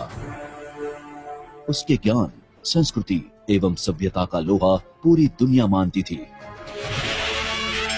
पर उसके बाद समाज की असंगठित व्यवस्था का लाभ लेकर विदेशी आक्रामकों ने भारत को गुलामी की जंजीरों में जकड़ लिया। सदियों से घोर अंधकार में डूबे इस देश में बंगाल की क्रांतिकारी धरती पर 12 जनवरी 1863 मकर संक्रांति के पावन पर्व पर नरेंद्र का जन्म हुआ। युवावस्था में कदम रखते ही उन्होंने संन्यास ग्रहण किया और अपना नाम रखा स्वामी विवेकानंद। स्वामी जी ने कश्मीर से कन्याकुमारी, कामरूप से कच्छ तक भारत भ्रमण करके सोते हुए समाज को जगाया। आपने युवाओं को आह्वान किया, मेरे नवयुवकों, आओ भारत माता को वैभवशाली बनाने के लिए अपने जीवन के कण कण को समर्पित कर दें। 4 जुलाई 1902 के दिन स्वामी विवेकानंद जी ने इस धरती से महाप्रयाण किया। स्वामी जी ने भारत की भव्यता का जो स्वप्न देखा था, वह गुजरात की धरती पर अब साकार हो रहा है। विकास व्यक्ति के जीवन में जरूरी है। स्वामी जी के इन शब्दों को पिछले 10 वर्षों से मूर्तिमंत होता हुआ देख रहा है गुजरात। स्वामी जी की 150वीं जन्म शताब्दी के वर्ष पर आपके कार्य को गुजरात की ओर से यही है साकार श्रद्धांजलि। विवेक से विकास। कोई भी राष्ट्र, प्रदेश या राज्य के विकास की नींव में होती है युवा शक्ति। गुजरात में भी मुख्यमंत्री श्री नरेंद्र भाई मोदी ने युवा शक्ति के विकास के लिए skill plus will plus zeal is equal to win का मंत्र सार्थक किया है। राज्य में पिछले एक ही साल में 1,27,000 से भी अधिक उम्मीदवारों को रोजगार प्रदान किए गए हैं। राज्य में 500 से अधिक भर्ती मेलों के जरिए 60,000 से भी ज्यादा युवाओं को नौकरियां दी गई है। पहले के 40 वर्षों में जितने रोजगार के अवसर नहीं बने थे, उनसे कई ज्यादा अवसर पिछले 10 वर्षों में उपलब्ध हुए हैं। स्वयं केंद्र सरकार की ही रिपोर्ट के अनुसार गुजरात पिछले 7 वर्षों से रोजगार प्रदान करने में 59% के साथ देश भर में अव्वल है और एम्पावर योजना के अंतर्गत राज्य तालुकों में 1000 युवाओं को 40 घंटों के BCC कंप्यूटर कोर्स के माध्यम से तालीमबद्ध किया जाएगा। खेल कूद के क्षेत्र में युवाओं की प्रतिभा बाहर लाने के लिए आयोजित किए गए खेल महाकुंभ में अंदाजन 18,25,000 खिलाड़ियों ने हिस्सा लिया और ग्रामीण खेल उत्सव में 34 लाख खिलाड़ियों ने हिस्सा लिया और इस तरह गुजरात के युवा नए शिखर पार कर रहे हैं।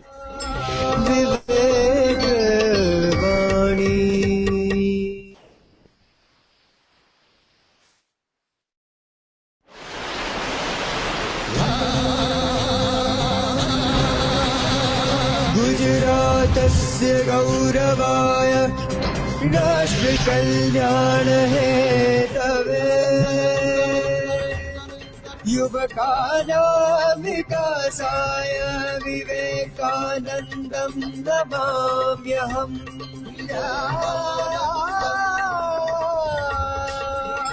विवेकवाणी।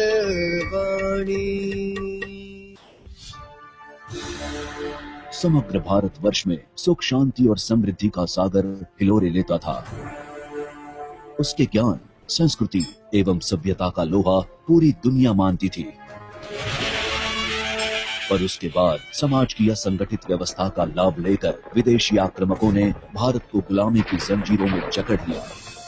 सदियों से घोर अंधकार में डूबे इस देश में बंगाल की क्रांतिकारी धरती पर 12 जनवरी 1863 मकर संक्रांति के पावन पर्व पर नरेंद्र का जन्म हुआ।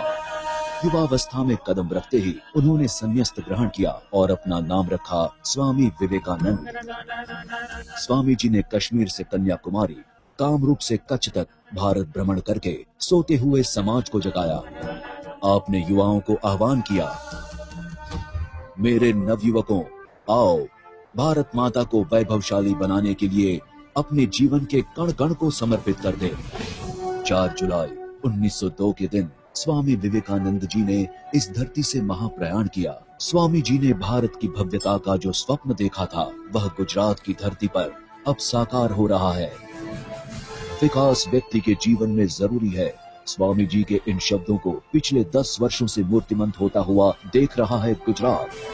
स्वामी जी की 150वीं जन्म शताब्दी के वर्ष पर आपके कार्य को गुजरात की ओर से यही है साकार श्रद्धांजलि। विवेक से विकास। कोई भी राष्ट्र, प्रदेश या राज्य के विकास की नींव में होती है युवा शक्ति।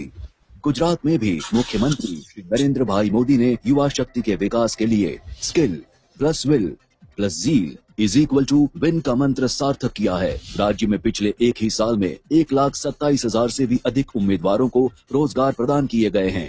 राज्य में 500 से अधिक भर्ती मेलों के जरिए 60,000 से भी ज्यादा युवाओं को नौकरियां दी गई है। पहले के 40 वर्षों में जितने रोजगार के अवसर नहीं बने थे, उनसे कई ज्यादा अवसर पिछले 10 वर्षों में उपलब्ध हुए हैं। स्वयं केंद्र सरकार की ही रिपोर्ट के अनुसार गुजरात पिछले 7 वर्षों से रोजगार प्रदान करने में 59% के साथ देश भर में अव्वल है और एम्पावर योजना के अंतर्गत राज्य के सभी तालुकों में 1000 युवाओं को 40 घंटों के BCC कंप्यूटर कोर्स के माध्यम से तालीमबद्ध किया जाएगा। खेल कूद के क्षेत्र में युवाओं की प्रतिभा बाहर लाने के लिए आयोजित किए गए खेल महाकुंभ में अंदाजन 18,25,000 खिलाड़ियों ने हिस्सा लिया और ग्रामीण खेल उत्सव में 34 लाख खिलाड़ियों ने हिस्सा लिया और इस तरह गुजरात के युवा नए शिखर पार कर रहे हैं।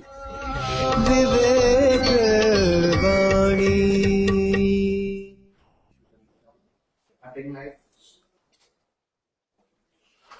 Hello guys, welcome back. और हमारे साथ अब 8 और लोग जुड़े हुए हैं, तो let's start chatting with them. पहली है शिल्पा बैंगलोर से। शिल्पा, नमस्कार मोदी जी, मैं बैंगलोर से हूँ। मैं वीडियो एडिटर हूँ। I am your biggest fan, so please forgive me if I stammer somewhere. My question to you is, how do you remain calm when the media uses such abusive language towards you? Don't you ever get frustrated?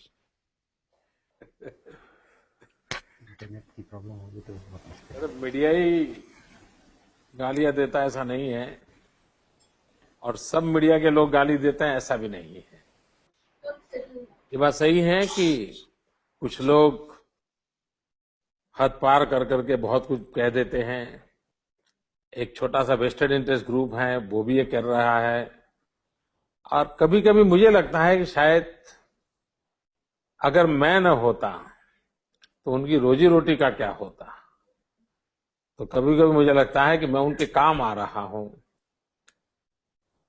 दूसरी बात है कि मैं मन से स्वस्थ इसलिए हूं कि मैंने क्या किया है वो मुझे मालूम है। मैं क्या काम कर रहा हूं वो मुझे मालूम है। मैं क्यों कर रहा हूं ये मुझे मालूम है। मैं किसी स्वार्थवश कुछ नहीं कर रहा हूं। कुछ लेना पाना बनना इस सपनों को लेकर के नहीं कर रहा हूं। मां भारती की सेवा करने का बचपन से एक सपना ठान लिया है, इसलिए कर रहा हूं। और मैं ये भी जानता हूं जब मैं करता हूं तो रोड़े डालने वाले भी होंगे, रुकावट डालने भी लोग होंगे, कठिनाइयां भी आएगी। ये सब होने के बावजूद भी ये क्यों न करे। और इसी एक जो आपने सवाल पूछा, मैंने मेरी किताब है कविताओं की, मेरी एक कविता है जिसमें मैंने लगा है कि लोग मुझे पत्थर मारते हैं, मैं उस पत्थर से ही पक्षी बना देता हूं, उसी की सीढ़ी बना देता हूं और उसी पत्थरों की सीढ़ी से ऊपर चढ़ता चला जा रहा हूं।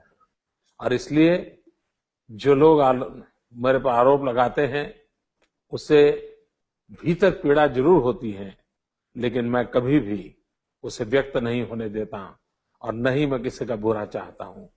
जहां तक आलोचना का सवाल है, मैं इसको अप्रिशिएट करता हूं।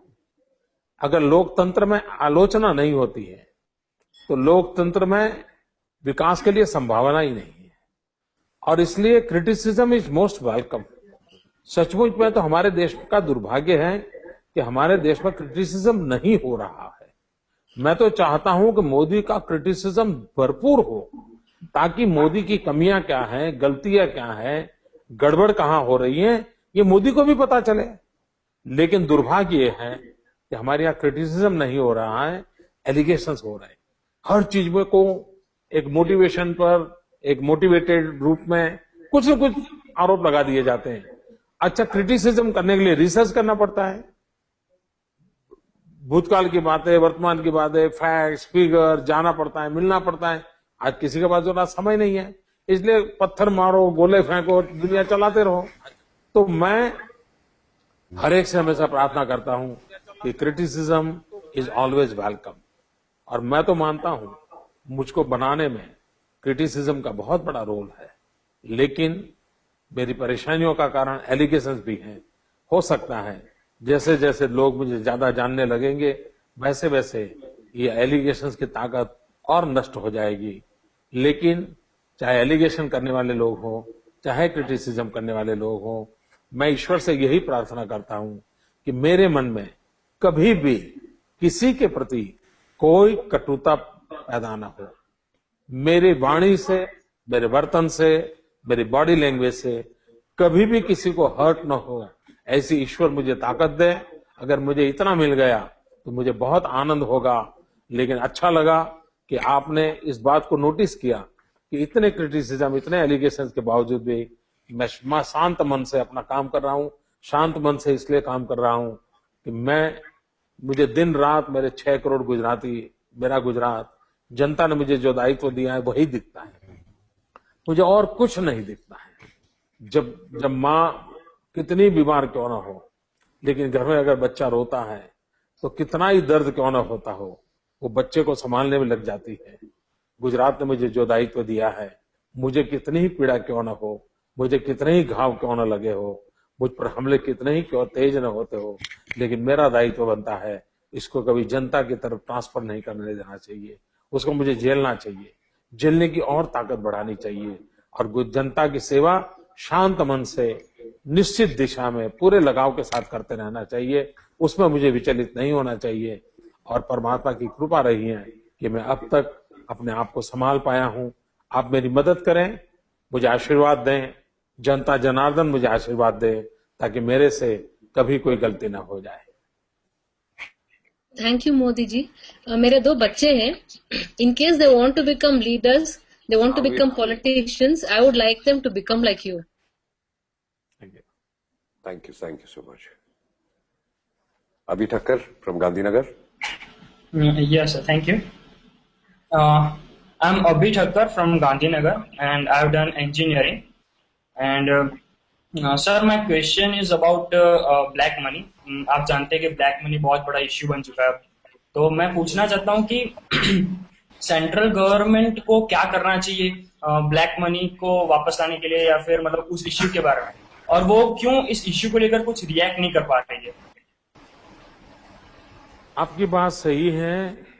ब्लैक मनी एक बहुत बड़ा इश्यू है, एक पैरेलल इकोनॉमी है, और दूसरा दुर्भाग्य ये है कि पैसे सारे विदेश जा रहे हैं, हिंदुस्तान के काम नहीं आ रहे हैं। अभी अभी स्विट्जरलैंड ने जो कानून बदला है और उसका लाभ जर्मनी ने उठाया है, अमेरिका ने उठाया है। भारत ने भी इस अवसर का मौका लेना चाहिए और विदेशी धन जिन जिन के नामों पर हैं वो सारा डिस्क्लोज करना चाहिए।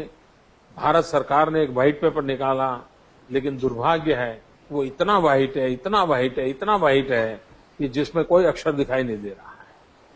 तो ऐसा व्हाइट पेपर के लिए देश ने नहीं कहा था, ये कोरा कागज देश को दिया है उन्होंने। मैं मानता हूं कि काला धन अगर देश में वापस आता है, काले धन के ऊपर लाल आंख होती है, तो देश के नौजवानों के भविष्य को बदलने के लिए कभी भी हमें धन की कमी नहीं होगी। चाइना के साथ कंपटीशन करके हिंदुस्तान को विश्व गुरु बनाने का जो सपना है, कोई रुकावट नहीं होगी, ये मेरा पूरा विश्वास है। और इसलिए काले धन के खिलाफ आवाज उठनी चाहिए। मैं तो इलेक्शन कमीशन को भी प्रार्थना करता हूं कि वो जो एफिडेविट करवाते हैं नामांकन करते समय, तो हर नेता से एफिडेविट करवानी चाहिए कि उसके और उसके परिवार के किसी भी के विदेशों में बैंक अकाउंट नहीं है, विदेशों में उनका कोई धन नहीं है। ऐसी एफिडेविट इलेक्शन कमीशन ने चुनाव के समय हर कैंडिडेट से करवानी चाहिए। और मैं तो मेरे राज्य के अंदर जो पंचायतों के चुनाव होते हैं, नगर पालिका के होते हैं, महानगर पालिका होते हैं, जिसका इलेक्शन कमीशन मेरे राज्य का होता है, मैं आने वाले दिनों में मेरे राज्य में कानून लाने वाला हूं और मेरे राज्य के अंदर जो भी चुनाव लड़ने के लिए जाएगा उसको एफिडेविट करनी पड़ेगी कि उसका दुनिया में कहीं पर भी काला धन नहीं है। तो ये अगर हम काला धन के खिलाफ एक हर प्रकार से कानूनी व्यवस्था खड़ी करते हैं तो हम मानते हैं कि देश को हम बहुत बचा सकते हैं। आपकी चिंता सही है। भारत के गरीब की भलाई के लिए काले धन के ऊपर रोक आनी चाहिए। काला धन रखने वाले लोगों को डिस्क्लोज ओपन कर देना चाहिए, खुला कर देना चाहिए, दुनिया के सामने रख देना चाहिए और एक एक पाई दुनिया में है उसको लाना चाहिए।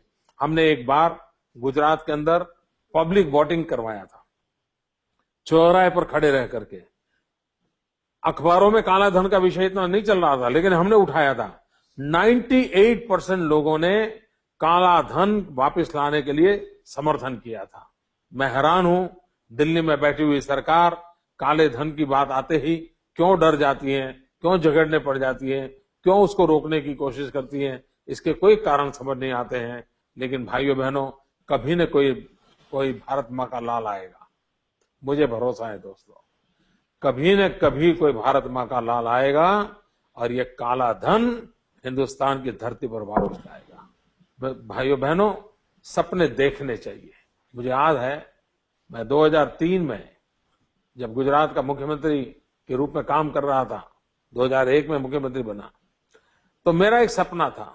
आपको याद होगा, भारत की आजादी को लाने में जिस प्रकार से महात्मा गांधी का रोल रहा है, सरदार पटेल का रहा है, उसी प्रकार से एक सशस्त्र क्रांति की भी परंपरा रही है। हिंसा में विश्वास करने वाला भी एक तबका था जो अंग्रेजों को अंग्रेजों की भाषा में जवाब देकर के युद्ध कर। श्याम जी कृष्ण वर्मा ये क्रांति गुरु थे। सावरकर जी हो, अनेक क्रांतिकारी हैं, उनके वो प्रेरणा स्रोत थे। लंदन में उन्होंने इंडिया हाउस बनाया था और वो आजादी के आंदोलन के लिए सशस्त्र क्रांति के प्रणेता रहे थे। वो गुजरात के थे। उनका स्वर्गवास हो गया 1930 में और मृत्यु के समय वो लिख के गए थे कि मेरे अस्थि संभाल के रखना और जब हिंदुस्तान आजाद हो तब मेरे अस्थि ले जाना। 1930 में उनका स्वर्गवास हुआ। 1947 में हिंदुस्तान आजाद हुआ। दिल्ली सरकार का पहला काम होना चाहिए था कि उन अस्थियों को हिंदुस्तान में लाएं और हिंदुस्तान के अंदर उनका ला करके भारत की आजादी के लिए जीने मरने वाले इस व्यक्ति को लाए। वे स्वामी विवेकानंद से मिले थे। श्याम जी कृष्ण वर्मा विवेकानंद से बहुत प्रभावित थे, परिचित थे, ऐसा व्यक्तित्व था। लेकिन 2003 तक यानी 70 साल तक उनके अस्थि जिनेवा में पड़े रहे। वहां की सरकार ने अस्थि को संभाला, लेकिन मेरे देश की आजाद सरकार ने उन अस्थियों की परवाह नहीं की। मैंने भारत सरकार से कॉरेस्पॉन्डेंस किया, मैंने जिनेवा से कॉरेस्पॉन्डेंस किया और आखिरकार मुझे वो सौभाग्य प्राप्त हुआ।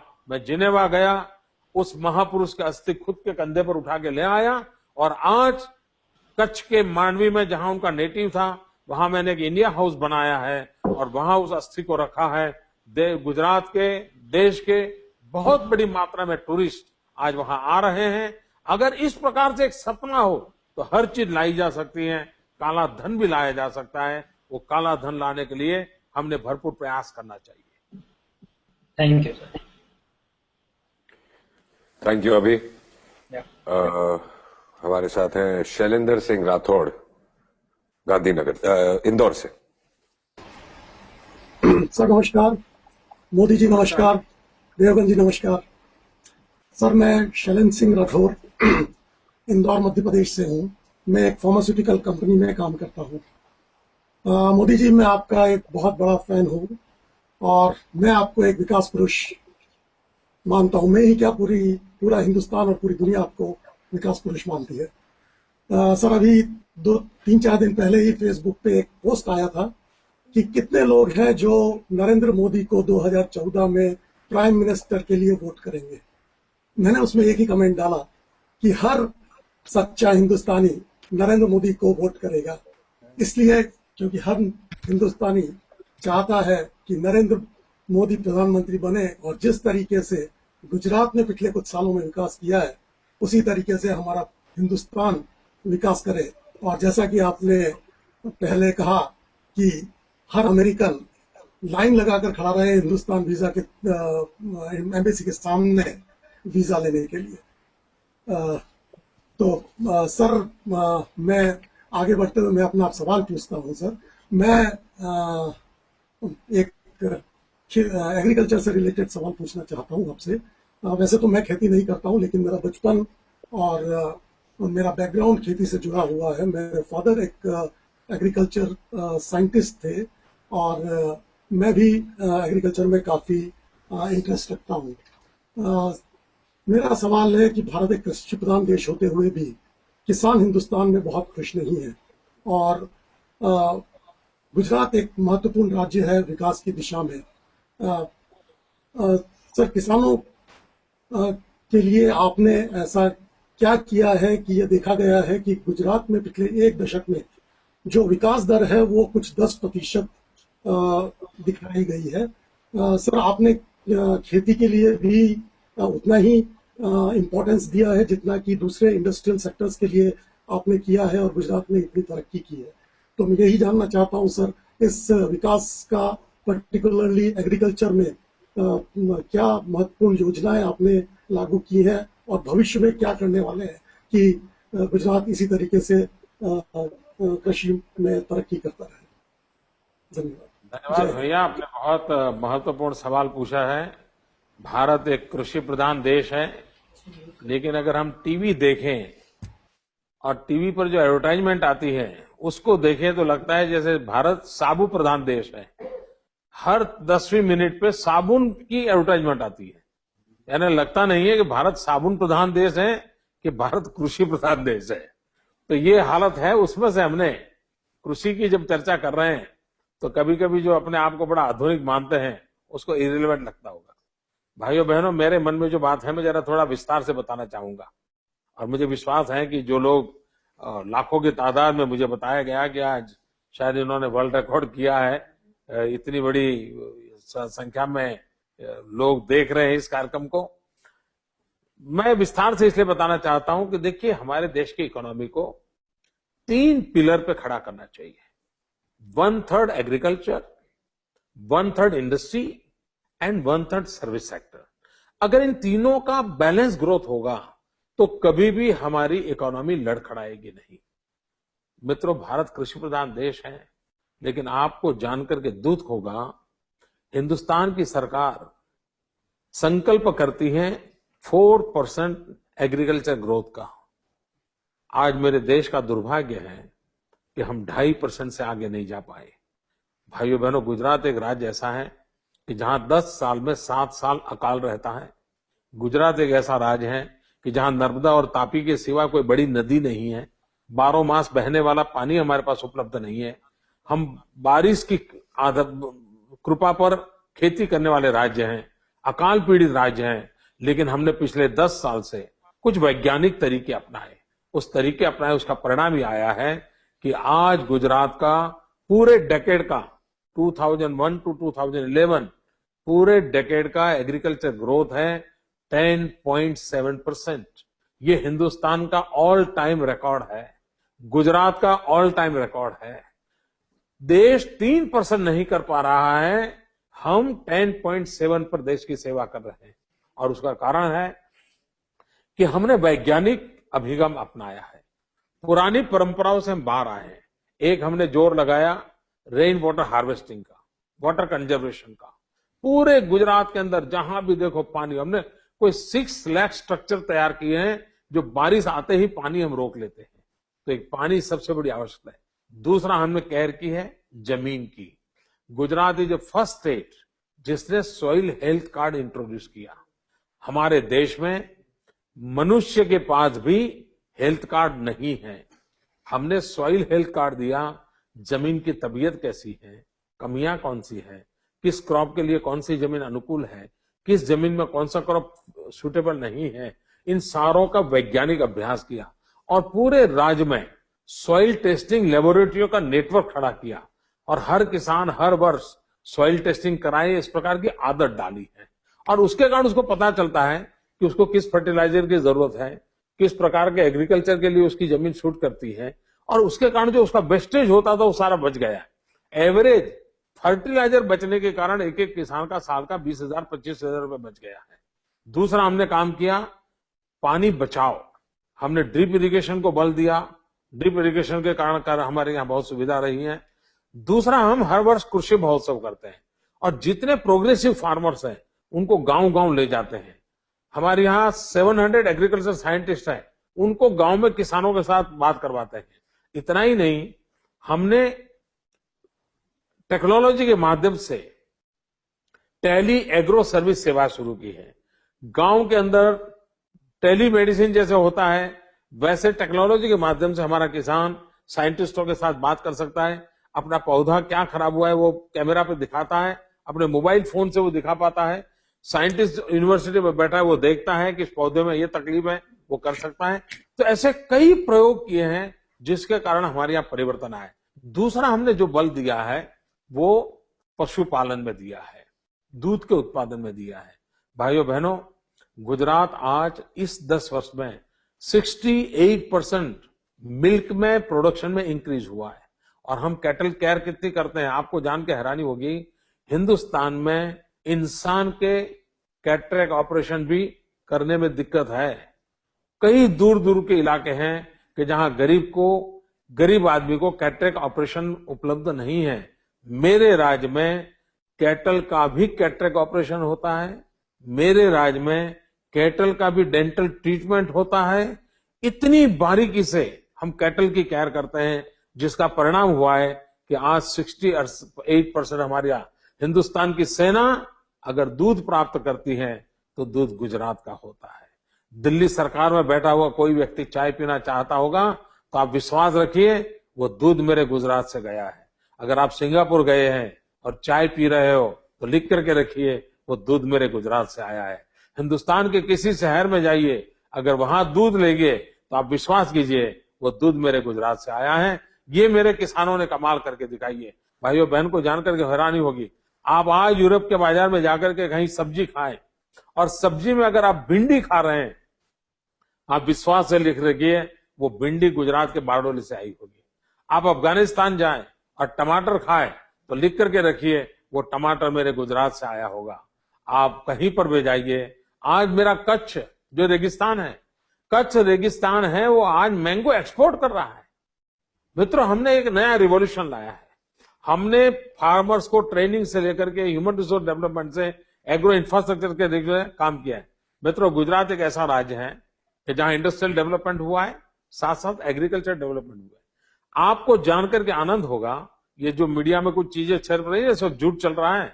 मेरे राज्य में पिछले 10 साल में 37 लाख हेक्टर, याद रखिए शब्द, 37 लाख हेक्टर नई जमीन खेती योग्य बनाई गई है।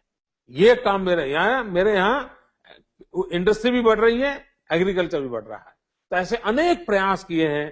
कृषि महोत्सव ये रेगुलरली नॉलेज ट्रांसफॉर्मेशन का एक बहुत बड़ा अभियान में जून महीने में, जबकि 45 डिग्री टेम्परेचर होता है मेरे राज्य में, हमारी पूरी सेना गांव-गांव जाती है, खेत जाती है, किसानों के साथ बैठती है और बारिश आने से पहले आधुनिक दिशा में कैसे आगे बढ़ना उसके लिए भरपूर प्रयास करती है। और उसका परिणाम है कि आज हम इतना cotton, we are a cotton grower state.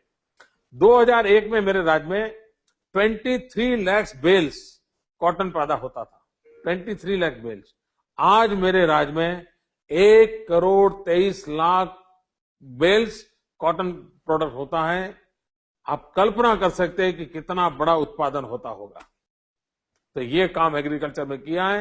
Hindustan का किसान सामर्थ्यवान है, समझदार है, बहुत कुछ कर सकता है। और इसलिए मेरा मत है कि आइए हम इसमें जुड़े और हम एग्रीकल्चर को भी उतना ही महत्व दें। मुझे ये भी बताया गया था कि Gujarat is the only state जहां पे ग्राउंड वाटर टेबल भी ऊपर आया। यस, गुजरात में करीब 3 मीटर से 13 मीटर तक वाटर टेबल ऊपर आए और वो भी रेन वाटर हार्वेस्टिंग के हमारे अभियान के कारण आए और उसके कारण बहुत बड़ा फायदा हुआ है। Next is Manoj Kesarwani. Manoj Kesarwani ji sir, Modi sir प्रणाम आपको। और मनोज केड़ो हाल है? सब ठीक है सर, आपकी आशीर्वाद। और आज मैं भी धन्य हुआ आपसे बात करके। और अजय जी को नमस्कार और साथ में आने के लिए। हमारा सौभाग्य है कि मैं आपसे लाइव बात कर पा रहा हूँ। सर एक व्यक्तिगत सवाल है जो कि काफी दिनों से घूसा रहा मन में। एक चीज ये है सर कि आप दिन में कितने घंटे सोते हैं? निरंतर, मतलब 1 साल नहीं, 2 साल नहीं, निरंतर 11 सालों से काम करते हुए आप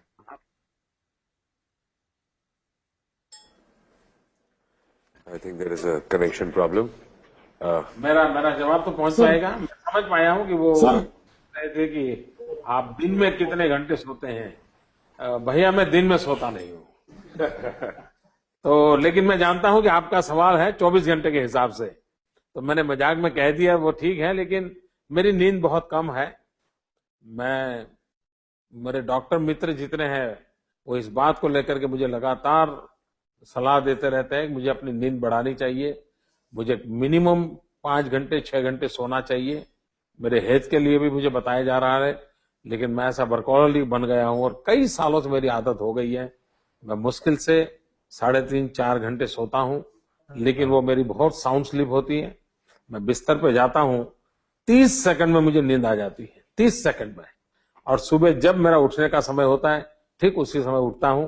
तो एक प्रकार से साउंड स्लीप है, लेकिन मेरी बहुत कम स्लीप है। मुझे दिन भर कभी सोना नहीं पड़ता है, मैं दिन भर काम करता रहता हूं। और उसका एक कारण है, मैं योग और प्राणायाम इससे जुड़ा हुआ हूं।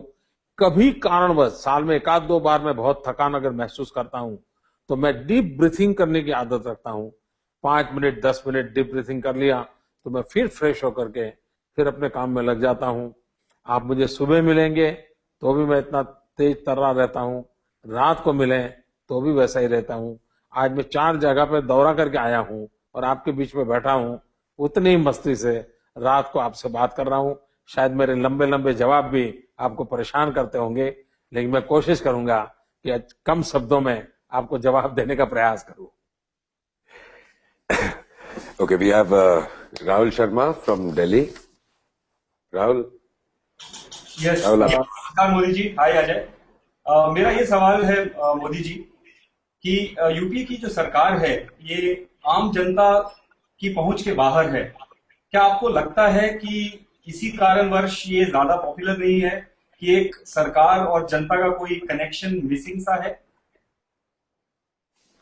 देखिए भैया, लोकतंत्र में सरकार जनता के बीच में होनी चाहिए। जनता से कट करके लोकतंत्र में कोई सरकार चल ही नहीं सकती है, और उसको तो हम कभी लोकशाही कह ही नहीं सकते। कोई आइवरी टावर में बैठ करके लोकतंत्र में शासन व्यवस्था ही चलाई नहीं जा सकती है। और अगर हम जनता से जुड़ते नहीं है, जनता की समस्याओं को नहीं सुनते हैं, जनता के मनोभावों को नहीं जानते हैं, तो हम जनता की समस्याओं का समाधान भी नहीं कर सकते। और मेरा गुजरात एक्सपीरियंस ये कहता है कि सरकार अच्छी चलानी है तो पब्लिक प्राइवेट पार्टनरशिप का मॉडल ही डेवलप करना चाहिए। जन भागीदारी के बिना कभी अच्छी सरकार नहीं चल सकती है, और जन भागीदारी जितनी ज्यादा बढ़ेगी उतनी सरकार अच्छी चलेगी। और इसलिए हर सरकार का काम है कि जन भागीदारी बढ़ाएं, जनता के साथ संवाद बढ़ाएं, जनता को सरकार के कामों में जोड़े, और जितनी मात्रा में जनता को जोड़ेंगे उतनी मात्रा में परिणाम अच्छा मिलेगा। यूपीए के लोग अगर नहीं करते हैं तो उनको भुगतना पड़ेगा, जनता उनसे जवाब मांगेगी, और लोकतंत्र में जनता को जवाब मांगने का पूरा हक है। जो जवाब देंगे, जनता को संतोष देंगे, वो टिक पाएंगे। जो नहीं देंगे, संतोष नहीं दे पाएंगे, उनको जनता कभी स्वीकार नहीं करेगी। एक रिटन सवाल है जय Krishna Parekh from Mumbai. Gujarat has around 55 islands, so there is a huge potential to develop islands only for tourism. We can create theme parks with water sports, water rides, and a lot more in these islands. Look at Gold Coast in Australia. This will draw tourists from all over Asia. भैया, मैं technical कारणों से शायद आपने लिखित सवाल पूछा है, आप मुझे देखते होंगे, इसलिए शायद आपको तो समाधान होगा ही। आपने टूरिज्म को लेकर के पूछा है, मैं मानता हूं कि आपने बहुत अच्छा सवाल पूछा है। देखिए, गुजरातीज आर बेस्ट टूरिस्ट, लेकिन Gujarat was never a tourist destination पिछले कुछ वर्षों से। और उसमें भी श्रीमान अमिताभ बच्चन जी ने अपने आप को ऑफर किया गुजरात के टूरिज्म का ब्रांड एम्बेसडर बनने का, और एक भी पैसे लिए बिना इस उम्र में श्रीमान अमिताभ बच्चन जी गुजरात के लिए जिस लगन से काम कर रहे हैं, मैं आज सार्वजनिक रूप से गुजरात की जनता की ओर से अमिताभ जी का आभार भी प्रकट करना चाहूंगा, साधुवाद करना चाहूंगा। और मेरा ये थैंक्स का महत्व लोग समझते होंगे। इन दिनों गुजरात ने टूरिज्म के अंदर दिशा में काम शुरू किया है। आपकी बात सही है कि मोर देन 50 आइलैंड्स है हमारे पास। आपको जानकर के शायद आसानी होगी, हम डॉल्फिन देखने के लिए दुनिया में जाते हैं, लेकिन मेरे गुजरात में जामनगर के समुद्र किनारे से अगर हम आइलैंड पर चले जाते हैं तो हमारी बोट के साथ फिश हमारे साथ, डॉल्फिन हमारे साथ साथ खेलती हुई चली आती है। ये हमारा नजारा है। हम आने वाले दिनों में हमारे आइलैंड को डेवलप करना चाहते हैं। एक छोटे छोटे सिंगापुर एक आइलैंड पर बन सकते हैं और बहुत बड़ा टूरिज्म हम आकर्षित कर सकते हैं। हमारा पूरा नया गुजरात समुद्री तट पर विकसित हो रहा है, तो आने वाले दिनों में होगा। उसी प्रकार से क्रूज के लिए बहुत बड़ी संभावना है। मुंबई से कच्छ मांडवी अगर हम क्रूज चालू करें तो दुनिया में शायद ऐसा पैकेज कहीं नहीं मिल सकता अगर इस प्रकार का क्रूज चलाए जाए, जहां पर 2 यूरोपियन लुक सिटी मिलते हैं, Diu and Daman, 2 world heritage मिलते हैं, महात्मा गांधी का पोरबंदर एंड गिर के लायन। हमें 2 स्पिरिचुअल प्लेस मिल सकते हैं, सोमनाथ एंड द्वारका, कच्छ का रण, कच्छ का हैंडीक्राफ्ट, बीच टूरिज्म। यानी एक पैच पे इतनी सारी चीजें हो, ऐसा नजारा कहीं पर दुनिया में नहीं है। और इसलिए मैं प्राइवेट पार्टियों को इनवाइट करता हूं कि आप आइए, मुंबई से मांडवी तक क्रूज चलाइए। धीरे धीरे मुंबई, मांडवी, दुबई, गोवा, मुंबई ऐसा एक रूट बनाया जा सकता है। तो एक बहुत बड़ा एक क्रूज टूरिज्म की संभावनाएं भी गुजरात में है। और गिर का लायन, अब हिंदुस्तान में टाइगर खत्म हो रहे हैं लेकिन लायन की संख्या बढ़ रही है, और ये हमारे यहाँ हमने बहुत वैज्ञानिक तरीके से लायन की सुरक्षा की व्यवस्था की है। जो आने वाले इन दिनों वाइल्ड लाइफ से जुड़े हुए लोग पूरे विश्व में, गुजरात ने जो प्रोग्रेस किया है, जो टेक्निक अपनाई है, उसकी पूरे विश्व में चर्चा है। तो हम इस बात की ओर भी कर रहे हैं। लेकिन मैं सहमत हूं, गुजरात में टूरिज्म को बहुत संभावना है। गुजरात में टूरिज्म बढ़ रहा है और भी आगे बढ़ाना चाहते हैं। और हमारा जो डेवलपमेंट का मॉडल है, 1/3 agriculture, 1/3 industry and 1/3 service sector, ये 1/3 जो सर्विस सेक्टर है उसमें टूरिज्म ये प्राथमिक हमारा क्षेत्र है। सौरभ गदानी फ्रॉम नासिक। नमस्ते मोदी जी, प्रणाम। नमस्ते। मैं आपका बहुत बड़ा फैन हूं और मैं आपसे जानना चाहता हूं कि आपका बहुत फेमस एक कोटेशन है, mind is a never problem but mindset is. इसके बारे में कुछ अधिक जानकारी चाहता हूं। देखिए भैया, मैं गुजरात के अनुभव से कह सकता हूं कि यही ब्यूरोक्रेसी, यही कानून, यही अफसर, यही दफ्तर, यही लोग, ये सब होने के बावजूद भी स्थिति बदली जा सकती है। और गुजरात ने करके दिखाया। इसका मतलब ये हुआ कि हमारे यहां क्षमता की कमी नहीं है, हमारे यहां इरादों की कमी नहीं है। सिर्फ उनको एक दिशा मिलनी चाहिए, उनको प्रोत्साहन मिलना चाहिए, उनको अवसर मिलना चाहिए। परिस्थिति पलटी जा सकती है और इसके लिए हमें हमारा माइंडसेट बदलना पड़ेगा। हमारा माइंडसेट बन गया है, नहीं यार चलता है, ठीक है यार, अरे छोड़ो यार, कहाँ होने वाला है, अरे छोड़ो यार, दुनिया डूब गई है, हमें क्या इस जन्म में, चलो यार बेकार, भगवान ने चाहा ये देश में पैदा हो गए। ऐसा ही रोते हुई बातें करते रहते हैं। ये जो रोती हुई बातें करने वाले लोग हैं ना, वो देश को कुछ नहीं दे सकते। अरे मित्रों, मन में इरादे होने चाहिए। यस, हम इस स्थिति को बदलेंगे, हम परिस्थितियों को पलटेंगे, हम इसमें नयापन। मुझे याद है 2001 में जब हमारे यहाँ भूकंप आया, सारी दुनिया मान करके चलती थी कि गुजरात मौत की चादर ओढ़ के सोया है, अब गुजरात खड़ा नहीं हो सकता, गुजरात खत्म हो गया, यही माना जाता था। भाइयों बहनों, वर्ल्ड बैंक का रिपोर्ट कहता है कि समृद्ध देशों को भी भूकंप की पीड़ा से अगर बाहर निकलना है तो कम से कम 7 साल लगते हैं। मित्रों, हमने गुजरात में वो दम दिखाया, इस आपत्ति को अवसर में पलट दिया और 3 साल के भीतर भीतर हम दौड़ने लग गए थे। और आज कच्छ जो सबके भयानक भूकंप से पीड़ित था, वो हिंदुस्तान का सबसे तेज गति से विकास करने वाला डिस्ट्रिक्ट बन गया है। पूरे हिंदुस्तान का सबसे तेज गति से विकास करने वाला डिस्ट्रिक्ट आज कच्छ बन गया है। एक कच्छ जिले के 20 किलोमीटर रेडियस में हम 4000 मेगावाट बिजली पैदा करते हैं। 20 किलोमीटर रेडियस में हम कच्छ के अंदर 15 किलोमीटर रेडियस के अंदर स्टील पाइप बनाते हैं, जो दुनिया में सबसे ज्यादा प्रोडक्शन करते हैं। हम कच्छ के अंदर विश्व के नंबर 2 टेक्सटाइल मैन्युफैक्चरिंग के अंदर हमने अपने आप को जगह बना लिया है। जो भूकंप में 2001 के पहले कुछ नहीं था, आज दुनिया बदली गई है।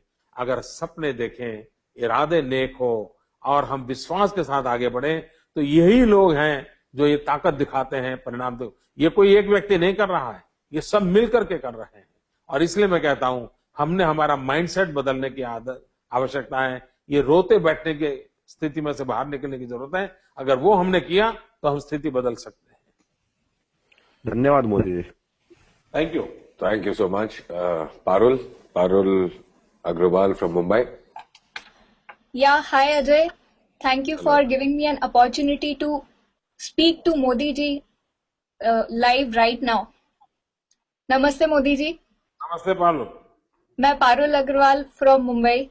I'm managing my own business. And first of all, I would really like to appreciate your efforts in managing and leading the state to such a progress that you are delivering right now. These last 1 month, our country has seen half the country has seen darkness, and क्योंकि मेरा खुद का एक manufacturing plant है back in Rajasthan, सो हमें भी कई रातें ऐसी गुजारनी पड़ी जब हमारा प्रोडक्शन बंद रहा. At the same time, Gujarat is producing surplus power, and despite that, you have taken an initiative to bring solar energy. Using solar power, I see that as a initiative to save earth and save coal, save nuclear power to produce more energy, more electricity. Besides that, you also talked right now about rainwater harvesting. So I would like to know, are there any more measures you are taking for green initiative, and how much importance do you place on environment? बहुत ही अच्छा सवाल पूछा पारुल आपने. पूरे विश्व में global warming एक बहुत बड़ा टेंशन है, लेकिन अगर हम भारत की सोच और कल्पना को साकार करें तो हम दुनिया को ग्लोबल वार्मिंग से बचा सकते हैं. और मेरी एक किताब है कन्वीनिएंट एक्शन, इंटरनेट पर भी अवेलेबल है, आप उसको ई बुक के रूप में भी अवेलेबल है, आप उसको पढ़ सकती हैं. अल गौर ने एक किताब लिखी थी इनकन्वीनिएंट ट्रूथ, मैंने किताब लिखी है कन्वीनिएंट एक्शन, क्योंकि मैंने बताया है कि भाई इस सारी चीजों के रास्ते हैं. दुनिया कोई डूब जाने वाली ऐसा नहीं, इसका रास्ता खोजा जा सकता है. दूसरा, जहां तक बिजली का सवाल है, मैं जब 2001 में गुजरात में मुख्यमंत्री बन के आया तो मेरे मित्र वगैरह मुझे कहते थे कि मोदी जी कुछ तो करो, कम से कम शाम को डिनर के टाइम तो बिजली दो. डिनर के समय भी मेरे गुजरात में बिजली नहीं थी, लोगों को अंधेरे में खाना पड़ता था. आज मेरे यहाँ सरप्लस बिजली है और सरप्लस बिजली हम और राज्यों को देने के लिए तैयार हैं. लेकिन हम सोलार एनर्जी में इसलिए नहीं गए कि हमें बिजली का शॉर्टफॉल था. मैं ऑलरेडी 4000 मेगावाट सरप्लस था, तब मैंने सोलार एनर्जी में जाने का निर्णय किया था. और उसके पीछे मेरा कारण है, it's a article of faith. मैं मानता हूं कि हमने एनवायरमेंट फ्रेंडली एनर्जी की दिशा में जाना पड़ेगा. हमने एक्सप्लॉयटेशन ऑफ द नेचर बंद करना पड़ेगा. मिल्किंग ऑफ द नेचर ही हमें अलाउड है. इस दिशा में हमें आगे बढ़ना पड़ेगा. और इसलिए हमने सोलार के, जब मैंने solar policy lie, Gujarat was the first state जो सोलार पॉलिसी लाया, और तब हमने 13 रुपये रखा. बाद में भारत सरकार सोलार पॉलिसी लाई, उन्होंने 19 रुपया रखा. आप जानते हैं जब कॉल और गैस से बिजली 2.5 रुपया, 3 रुपया, 3.5 रुपया मिलती हो और कोई 13 रुपये से बिजली खरीदने की बात करेगा तो उस पर भ्रष्टाचार के कैसे गंभीर आरोप लगते हैं. मुझ पर भी बड़े ढेर सारे आरोप लगे, लेकिन मैं नेक ईमानदारी से काम करना से मैं डिगा नहीं. मैं 13 रुपया लेकर के बाजार में गया और आज गुजरात गेम चेंजर बन गया है। अगर किसी को हिस्ट्री लिखनी होगी तो लिखना पड़ेगा, क्योंकि जो हमने 13 रुपये से बिजली लेना शुरू किया था, आज पूरे एशिया में सबसे ज्यादा सोलर एनर्जी पैदा करने वाला राज्य गुजरात बन चुका है। और हमारा सोलर पार्क ये दुनिया का सबसे बड़ा सोलर पार्क बनने वाला है।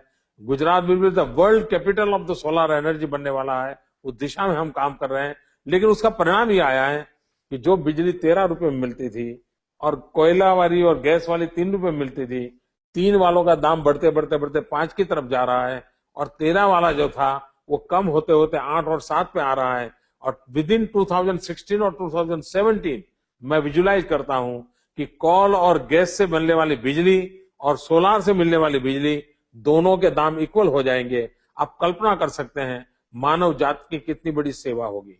दूसरा एक हमने इनिशिएटिव लिया है कैनाल सोलार पैनल का। कैनाल के ऊपर सोलार पैनल डाली हमने, ये पहली बार दुनिया में हुआ है। ये बहुत ही इनोवेटिव आइडिया है। इसका परिणाम ये हुआ है कि हमें जमीन की जरूरत नहीं पड़ रही है, कैनाल के ऊपर ही सोलार पैनल डाल देते हैं, और इसके कारण कैनाल में जो पानी बह रहा है, प्रति वर्ष 10 मिलियन लीटर पानी, 1 करोड़ लीटर पानी इवोपरेट होने से बच रहा है। जमीन बच रही है। दूसरा, नीचे पानी बहने के कारण वहां का माहौल थोड़ा ठंडा रहता है। ठंडा रहने के कारण एनर्जी जनरेशन में 16% ज्यादा हमें प्रोडक्शन मिलता है, तो हमें इकोनॉमिकली वायबल हुआ है। और आने वाले दिनों में मैं हैंगिंग माइक्रो हाइड्रो टर्बाइन पर जाने वाला हूं। ऊपर सोलर पैनल हो, नीचे माइक्रो हाइड्रो टर्बाइन हो, कैनाल का पानी बहता हो तो हाइड्रो की बिजली मिलेगी, सोलार की बिजली मिलेगी, और गांव पास में होता है वहीं पर ट्रांसमिशन होगा तो ट्रांसमिशन लॉस भी बच जाएगा। एक योजना से 5-5 प्रकार के फायदों से कितना लाभ मिलता है इसका आप अंदाज कर सकते हैं। भविष्य में मेरे मन में एनवायरमेंट के रिलेटेड बहुत से सारे प्रोजेक्ट हैं और हम उसको करके रहेंगे। मैं समझता हूं कि दुनिया के, गुजरात इज ओनली स्टेट, पूरे विश्व में देयर आर 4 गवर्नमेंट जिनका क्लाइमेट चेंज डिपार्टमेंट है। इन 4 सरकारों में एक गुजरात की सरकार है जिसका अपना क्लाइमेट चेंज डिपार्टमेंट है। हिंदुस्तान में न किसी राज्य का है न हिंदुस्तान की सरकार का है। Gujarat is only state where we have separate climate change department. तो आप जानते हैं कि मेरा कितना कमिटमेंट है, मेरा पैशन है, और उसके कारण हमको ये परिणाम मिला है। धन्यवाद। आपके सवाल के लिए मैं आपका आभारी हूं। Thank you so much, sir. It is wonderful to know how many more initiatives you are taking. Thank you so much. Thank you. We have Mr. Jeevan from Tokyo. नमस्कार मोदी जी। नमस्ते। नमस्कार जितेंद्र जी। नमस्कार। I am Jeevan from Tokyo, working as a IT management professional. मैं ये कहने में गर्व हूँ सर, 10 साल पहले इंडिया जापान ग्लोबल पार्टनरशिप दोनों देश के बीच में प्राइम मिनिस्टर्स ने अनाउंस किया था। उसके बाद मैं जापान पहुंचा था और तब से मैं इधर काम कर रहा हूँ सर। आपसे लाइव पे बात करने के लिए बहुत बहुत धन्यवाद, मौका मिला। आपसे एक सवाल पूछना था सर, एक ranging question that I lead every day from India, and a question that has naturally been a talking point in India too is, what is the road ahead for Sri Narendra Modi ji? You do know lot of people see you as a future prime minister, and what are the priorities for this nation after this government goes? मुझे पूरा सवाल आपका सुनाई नहीं दिया, बीच बीच में कहीं break हो रहा था। Okay sir. लेकिन आप दोबारा मुझे कह सकते हैं? Yes sir. शॉर्ट में कह सकते हैं? Yes sir. सर, सारा आउटसाइड दुनिया का a ranging question that I read every day from India, a question that has naturally been a talking point outside India too is, what is the road ahead for Sri Narendra Modi ji? देखिए, मैं जीवन में कुछ बनना नहीं चाहता हूं, लेकिन मैं बहुत कुछ करना चाहता हूं। तो ये मेरा एक ही रोड है, एक ही मेरी मंजिल है, यही मेरा मकसद है। जीवन में कभी भी मैंने बनने के सपने देखे नहीं। और मैं जब भी कभी स्कूल कॉलेज में जाता हूं, नौजवानों से बात करता हूं कि बनने के सपने कभी मत देखो, कुछ करने के सपने देखो, करते करते बहुत कुछ बन जाओगे। और इसलिए मेरे व्यक्तिगत जीवन में ऐसे कोई सपने नहीं है। दूसरा, आज गुजरात की जनता ने मुझे जो जिम्मेवारी दी है, उसी जिम्मेवारी से मैं ऐसा काम करके दिखाना चाहता हूं ताकि मेरे देश में एक विश्वास पैदा हो कि हमारा देश भी बहुत कुछ कर सकता है। आवश्यकता है एक विश्वास पैदा करने की, एक होप पैदा करने की, और मैं उसमें लगा हुआ हूं। ये जो निराशा का माहौल है, हमारा देश में कुछ हो नहीं सकता है, सब डूब चुका है, कुछ होने वाला नहीं है, ये जो मनस्थिति है मुझे बदलनी है। और वो बदलने भाषणों से नहीं होने वाली, कुछ करके दिखाना पड़ेगा। अगर गुजरात अकाल पीड़ित राज्य 10% एग्रीकल्चर ग्रोथ करके दिखाता है तो हिंदुस्तान के और किसानों को लगेगा यार हम भी कर सकते हैं। ये माहौल मुझे बनाना है और मैं उसी में लगा हूं। आप जैसे मित्रों से नई नई चीजें सीखता हूं, समझता हूं और उसको लागू करने की कोशिश करता हूं। पिछले दिनों में जापान आया था। जापान ने जिस प्रकार से मुझे प्रेम दिया है, स्वागत और सम्मान दिया है, मैं विशेष रूप से जापान का बहुत आभारी हूं। हम जो vibrant Gujarat global investor summit करते हैं उसमें जापान, जो कि दुनिया का समृद्ध देशों में से एक है, सेकंड बेस्ट इकोनॉमी वाला देश है, वो गुजरात का पार्टनर होता है। इस बार भी जापान ने गुजरात के पार्टनर कंट्री के रूप में आने का तय किया है। तो इस प्रकार से गुजरात और जापान बहुत ही निकट आ रहे हैं। हम 2 रेसिडेंशियल एकोमोडेशन, 2 सिटी, 2 जापान छोटी सिटी हम यहाँ खड़े करने जा रहे हैं ताकि जापान के लोग यहाँ आए तो उनकी सुविधा बढ़े। 2 हम स्मार्ट सिटी बना रहे हैं जिसमें काफी बड़ा कंट्रीब्यूशन जापान का है। तो जापान इन दिनों काफी बड़ी तेज गति से गुजरात की ओर आगे बढ़ रहा है। मैं समझता हूं आने वाले दिनों में जापान और गुजरात के रिलेशन एक नई ऊंचाई पर होंगे, ऐसा मुझे लगता है। Thank you sir. 2007 में बहुत बड़ा डेलीगेट आया था सर, तब मिले थे जी। 2013 11 जनवरी मैं आपको निमंत्रण देता हूं। 2013 11, 12, 13 जनवरी हमारा वाइब्रेंट समिट होगा और उस समिट में आने के लिए मैं आपको निमंत्रण देता हूं। 2012 दिसंबर में हमारा चुनाव है, 2013 में ये होगा और मैं जरूर आपका स्वागत करूंगा। Time to end the chat and और एक क्वेश्चन था सर, इधर सब लोगों का कहना है सर फ्यूचर प्राइम मिनिस्टर आप हैं। अब ये ऐसी बात है जिसको मैं कुछ नहीं बोल सकता हूँ। सारा Okay, thanks so much. I think we'll end our hangout now and I think technology is amazing कि आप सब दुनिया के पता नहीं किस किस कोने में हैं और but मेरे हिसाब से तो आप सब यहाँ CM के घर पे बैठे and talking to him. So thank you so much. It was lovely talking to you all. Thanks. सभी दर्शक मित्रों और जिन मित्रों ने पूछा, मैं आपका आभारी हूँ कि बड़े विविधतापूर्ण सवालों से आज मुझे रूबरू होने का अवसर मिला और सभी दर्शकों का मैं आभारी हूँ। मुझे बताया गया कि ये वर्ल्ड रिकॉर्ड हुआ है आज एक साथ इतने हिट्स आना और लोगों को एक साथ देखना। अब टेक्नोलॉजी का कितना लाभ उठाया जा सकता है, टेक्नोलॉजी कम्युनिकेशन के लिए, संवाद के लिए कितना बड़ा उत्तम साधन बनी है, इसका हम आज अनुभव कर रहे हैं। मैं गूगल प्लस के मित्रों का बहुत आभारी हूँ और मैंने पहले ही कहा था कि मेरी गूगल प्लस एक नई व्याख्या बन गई है कि Google plus is a pulse of globe और एक ग्लोब की पल्स का प्रकटीकरण वाला गूगल प्लस बन गया है। मैं गूगल प्लस की टीम को बहुत अभिनंदन करता हूं। पिछले 1 महीने से उन्होंने भारी मेहनत की है। जिन्होंने मुझे आज सवाल पूछे हैं, ये सवाल हजारों की तादाद में है। मैं कोशिश करूंगा कि उसमें जो जनरलाइज बातें हैं उसका ईमेल तैयार करके मैं आप सबको ईमेल से भेजूंगा और मैं आपसे संवाद बनाने की कोशिश करूंगा। जिन मित्रों ने मुझे सवाल रूबरू में आकर के पूछे हैं, मैं उनका बहुत आभारी हूं और मुझे विश्वास है कि मेरे किसी बात से रत्ती भर भी किसी को हर्ट नहीं हुआ होगा, संतोष हुआ होगा, एक तो मैं नहीं कह सकता हूं, लेकिन इतना फिर से एक बार कहता हूं, मैंने जो भी कहा है दिल से कहा है, कोई लाग लपेट के बिना कहा है। मुझे विश्वास है कि हमारा यह नाता और अधिक गहरा बनेगा और हम सब मिलकर के मानव जात के कल्याण के लिए प्रयास करेंगे, माँ भारती की सेवा के लिए प्रयास करेंगे। और मुझे गुजरात का काम मिला है, मैं गुजरात अच्छे ढंग से चलाऊं, अच्छा काम करूं, इसके लिए मुझे आप सबके आशीर्वाद मिलेंगे। बहुत बहुत धन्यवाद।